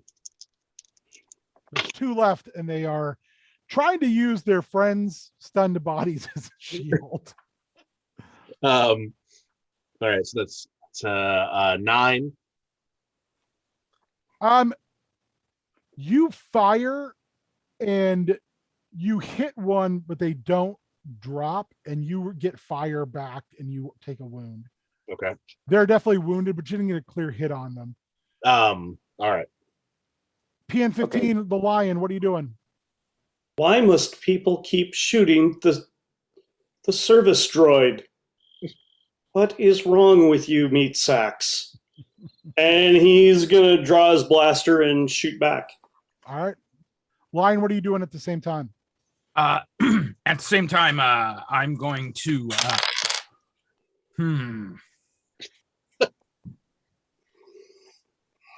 PN15, what'd you Mean. do? 7? Yep. You again get pinged, but the one that was wounded, you kill him. You're just like, bunk. Okay. But you get pinged again and take another wound. Well, There's one guy left, and he turns and runs. I have good news for Not you. long. The lack of a mask won't be a problem. As just a question of general game dynamics, Yes. what happens when all of the wounds markers are filled? You are debilitated. You need to be It's the stable. Bacta, baby. So, not for a robot. You pick one of those 4 debilitated, and you take one of those. But you also need someone to get you back functional, which will be real interesting. Yeah. Debilitated. So right next to the wounds, there's the debilities. Yep. Oh, okay. So, anyone want to try to heal your buddy here, since there's no more fire directly on you? What role would that be? The line's like, I could do it. Yeah, that's what I'll spend my turn doing. I mean, I've been putting this guy back together. I mean, since I found him in the wrecking yard. There you go. I would say make a attuned. Does he get to add his history? Yes, you do get to add your history. I will say that. Get to add my history, which would be 3, which would be 9 plus 3 plus 12. 1. Oh man, yeah. So 14. PN15 gets hit and is like bent over backwards over some rubble, and you like stand him up, and you reach into one of your mini satchels of weapons and the like. You take a wicked looking curved knife, yeah, and you start to unscrew some things, and you're like, and then blue goes to blue, and it takes you about a minute, and then PN15's eyes blink back on. And you are awake again, but you're also not in the best shape. You need to spend some time repairing yourself with proper equipment. Okay. You're Does that functional. though. does that remove one wound? Yes, Okay. but you keep that debility. Fine. And If you And hit I will- all 4 debilities, Oh. then he's dead. Can I repeat my rifle attempt using my I'm basically going to use my no good to me dead again. Yeah.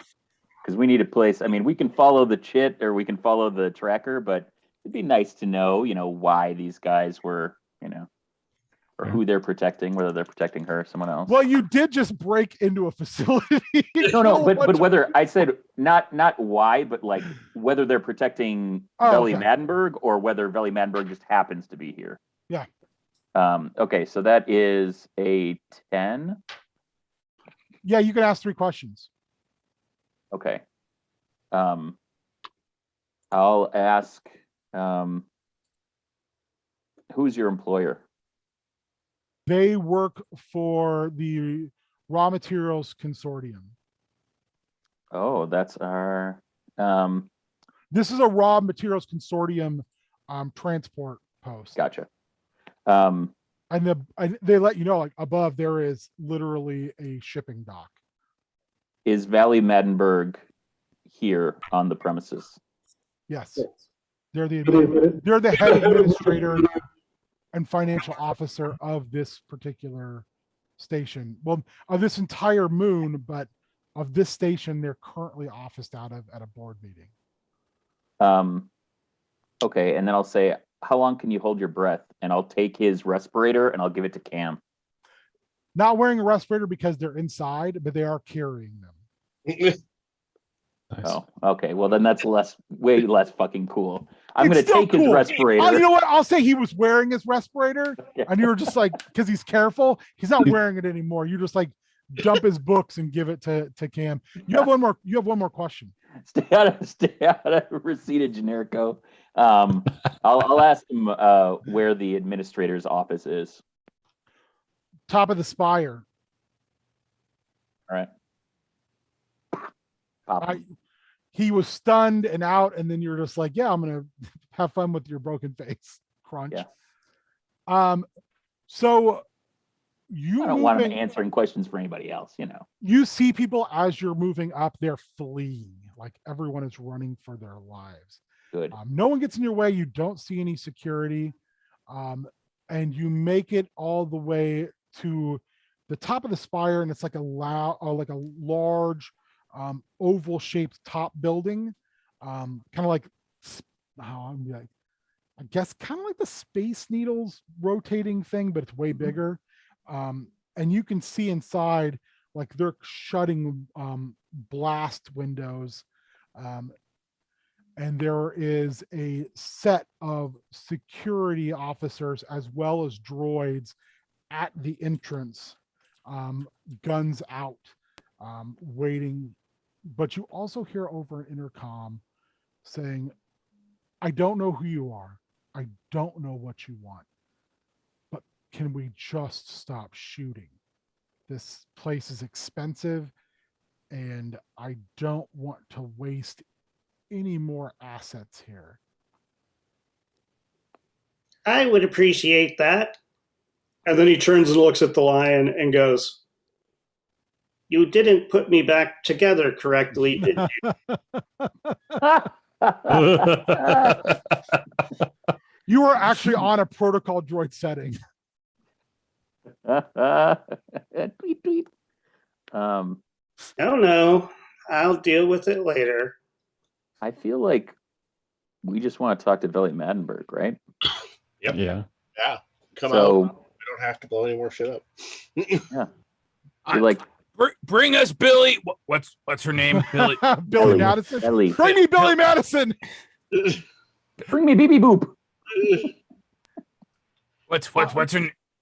Veli Maddenberg. Ellie. Bring us Ellie Maddenberg, and Ellie. we'll blow up your tower. We're No, not. we will not blow up the tower. In the tower. We will not blow up your tower, but you got to bring us her first. A security droid comes out and it brings like a hollow projector, sits it down, and a hollow image of Veli Maddenberg is before you, sitting behind a desk. While this is happening, can I take the time to try and repair myself? Yeah, you can make me a, make me an attuned roll, please. Because you're becoming one with yourself. 7. You're no longer a protocol droid, but you can't get your right arm to work. Your personality's back, but you're like, oh, my arm isn't working anymore. I had the robotic version of a stroke on my right side. Is it enough to remove another wound? Yeah, for sure. I got this red one I found. Just give me. So Veli says, I don't know why you're here. I don't know what you want. Obviously, there's some issue with me. It could be a political attempt or maybe even a corporate attempt. I don't know what I'm willing to pay just to have you leave. I am a business person, and this is not good for business. So We have as Oh, go ahead, Cam.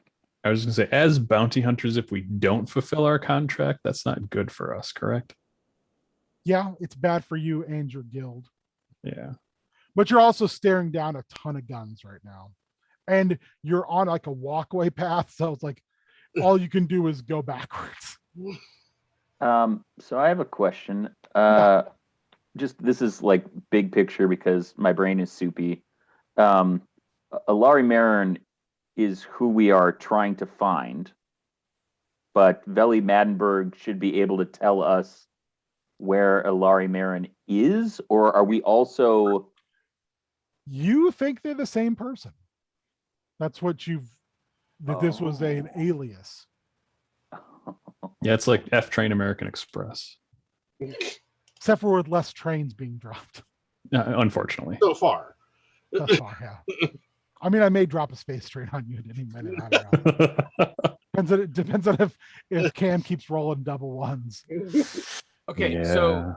so help me picture this in my mind here. So we're standing like, is it like the classic Star Wars bridge that starts wide but gets real narrow and then goes back out again, and it's but this thing is like, it's like on a platform.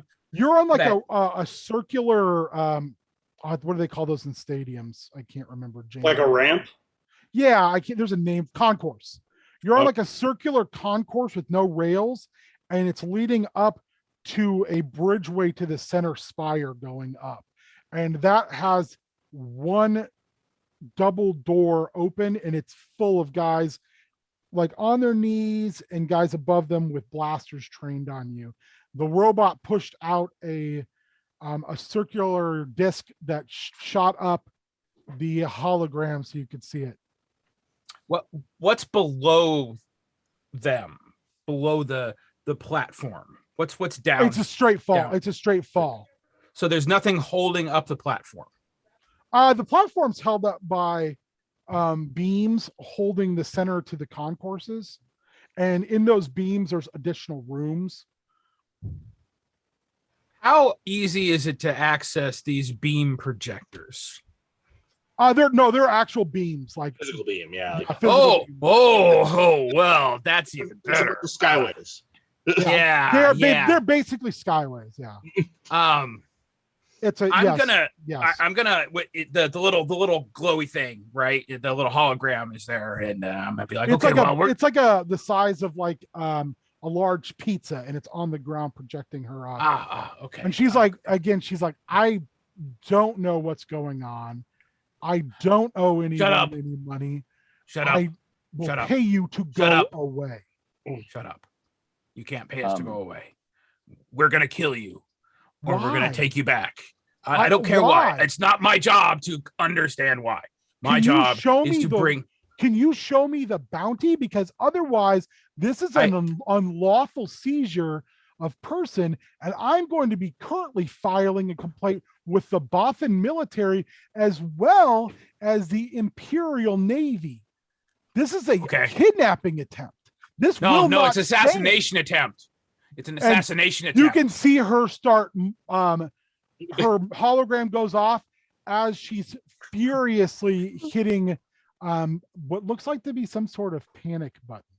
If I'm going to say over the communicator, if she wants to see the bounty, we'll take it directly to her. I've procured a little insurance policy just in case this happened, and I'll pull out something of my own, little like kind of chit, and I'll activate it. So we might want to take cover. Yeah, Rorku takes a step back. Says, "That's the way you want it."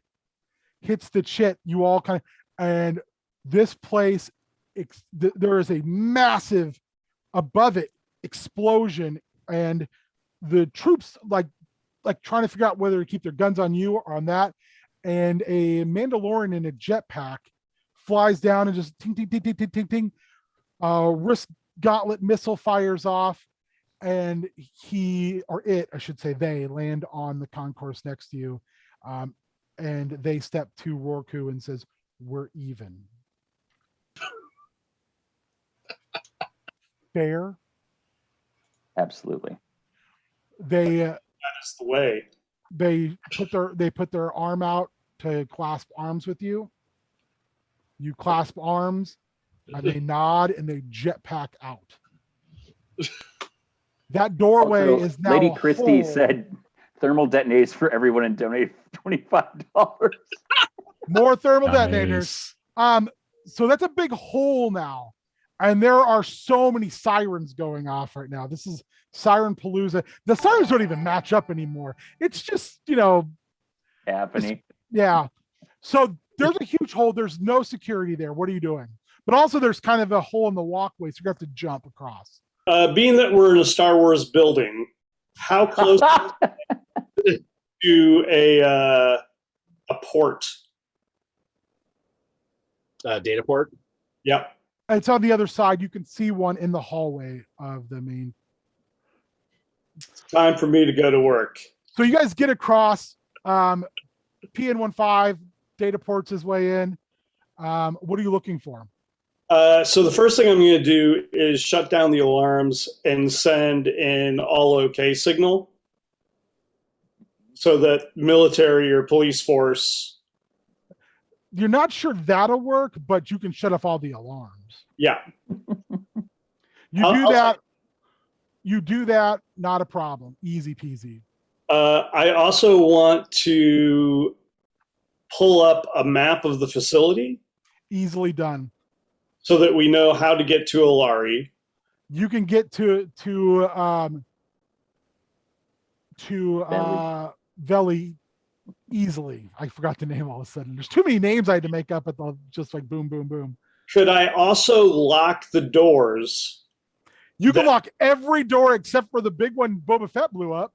I'm going to lock all the doors that would allow her to get away from us. Easy done. Easily done. And then I'm also going to call the ship to land and have it land on the nearest. Remember, it is a dock, basically takeoff station at the top of this ground, so it lands right up there. It's pretty easy to get to. And about how far out is it in time before it lands? You got about 6 minutes, 5 minutes. Okay. I will share this information with the menagerie. Okay. The ship will be here in 6 minutes. And Veli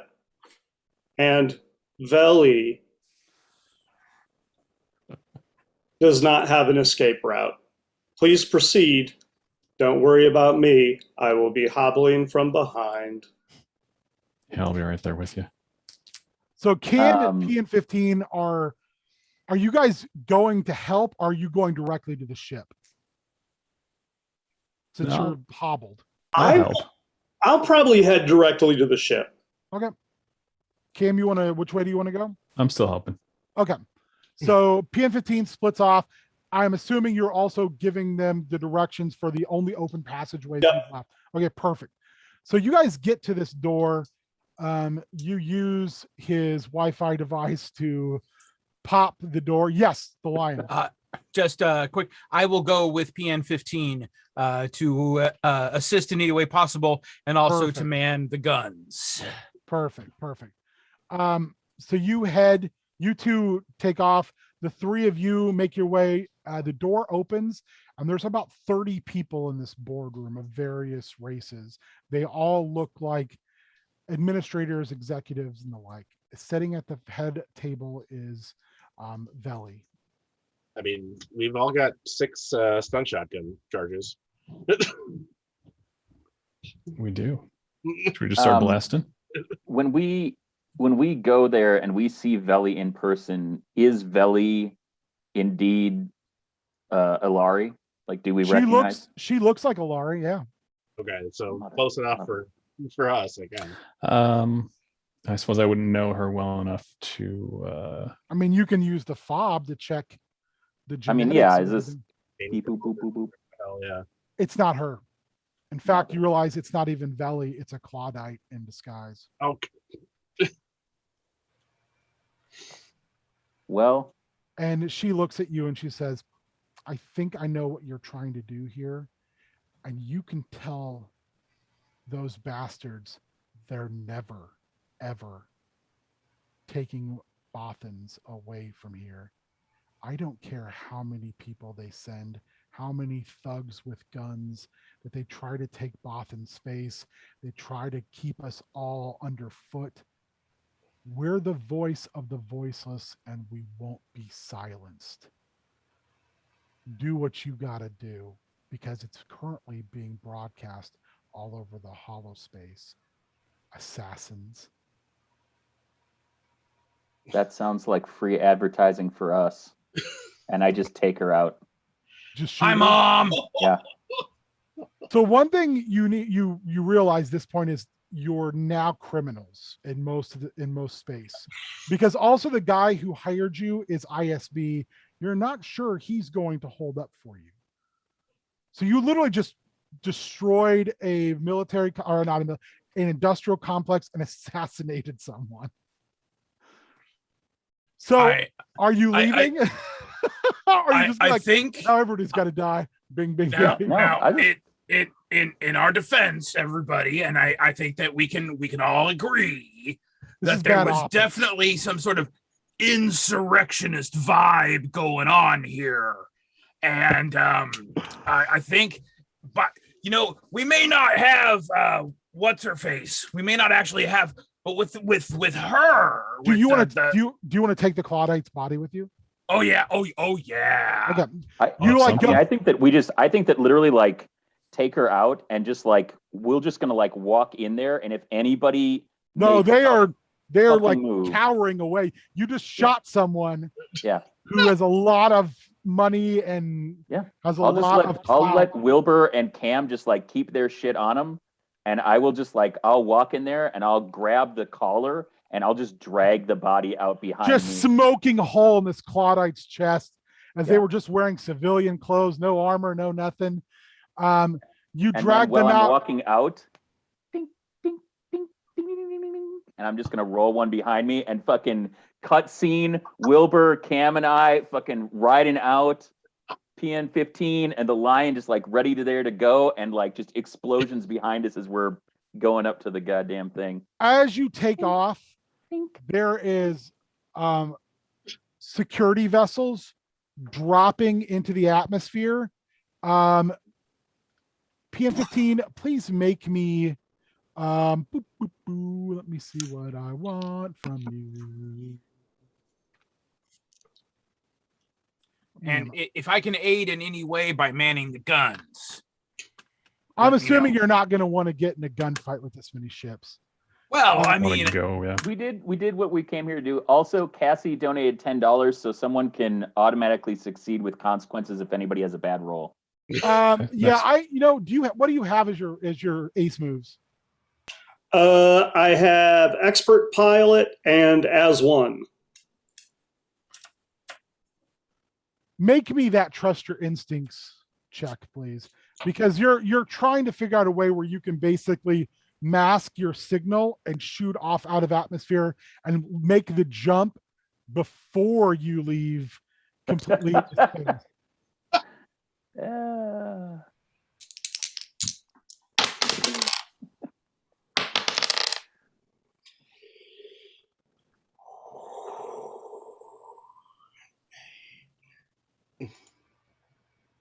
That would be an 8.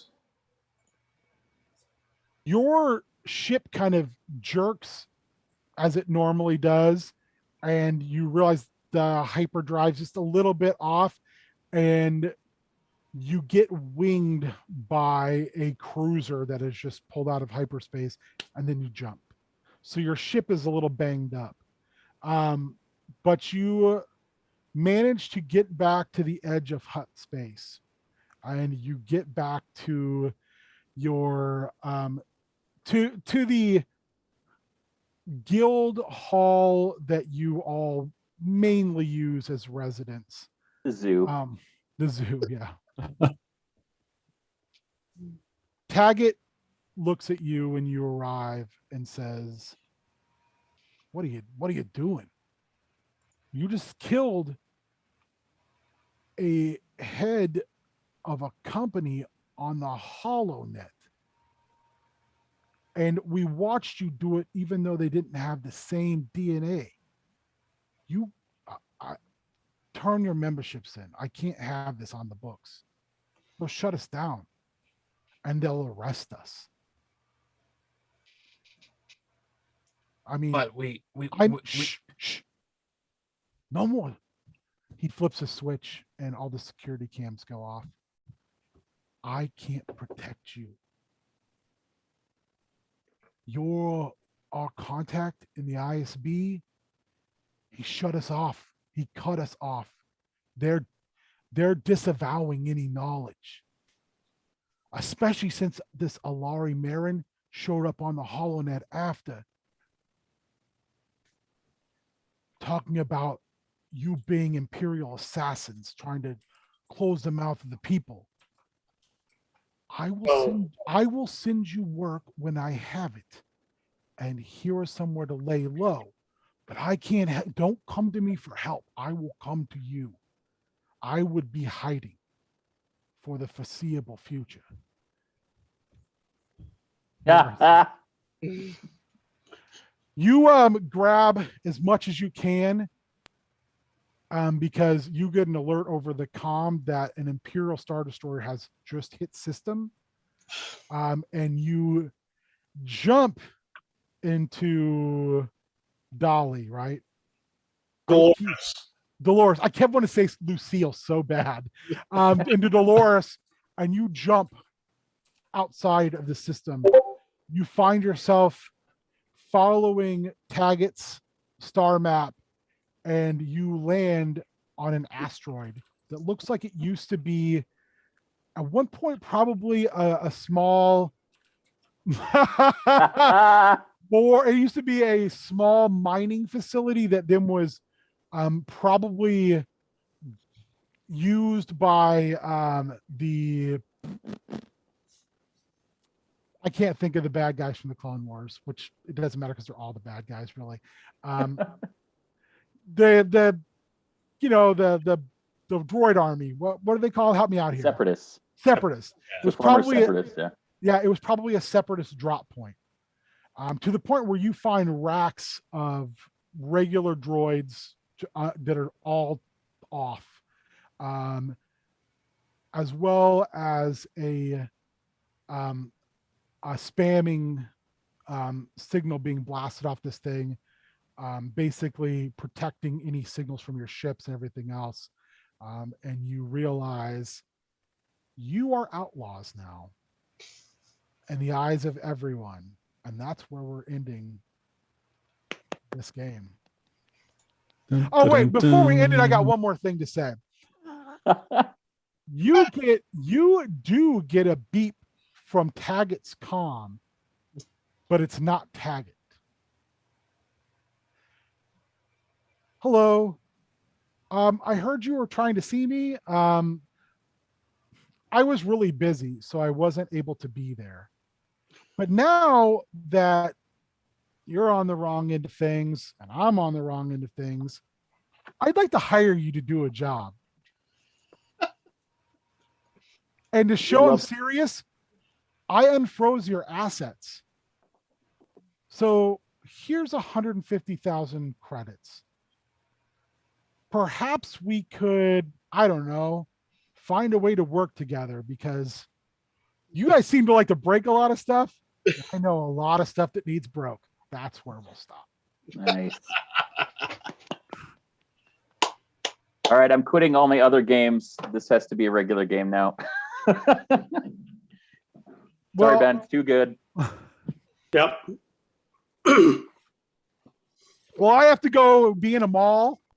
So I'm going to take off. I thank you to everyone who watched. Thank you everyone who donated. Big thank you to Doug for operating things.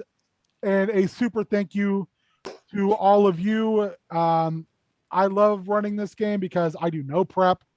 I just do everything off my hip. And you guys were super fun.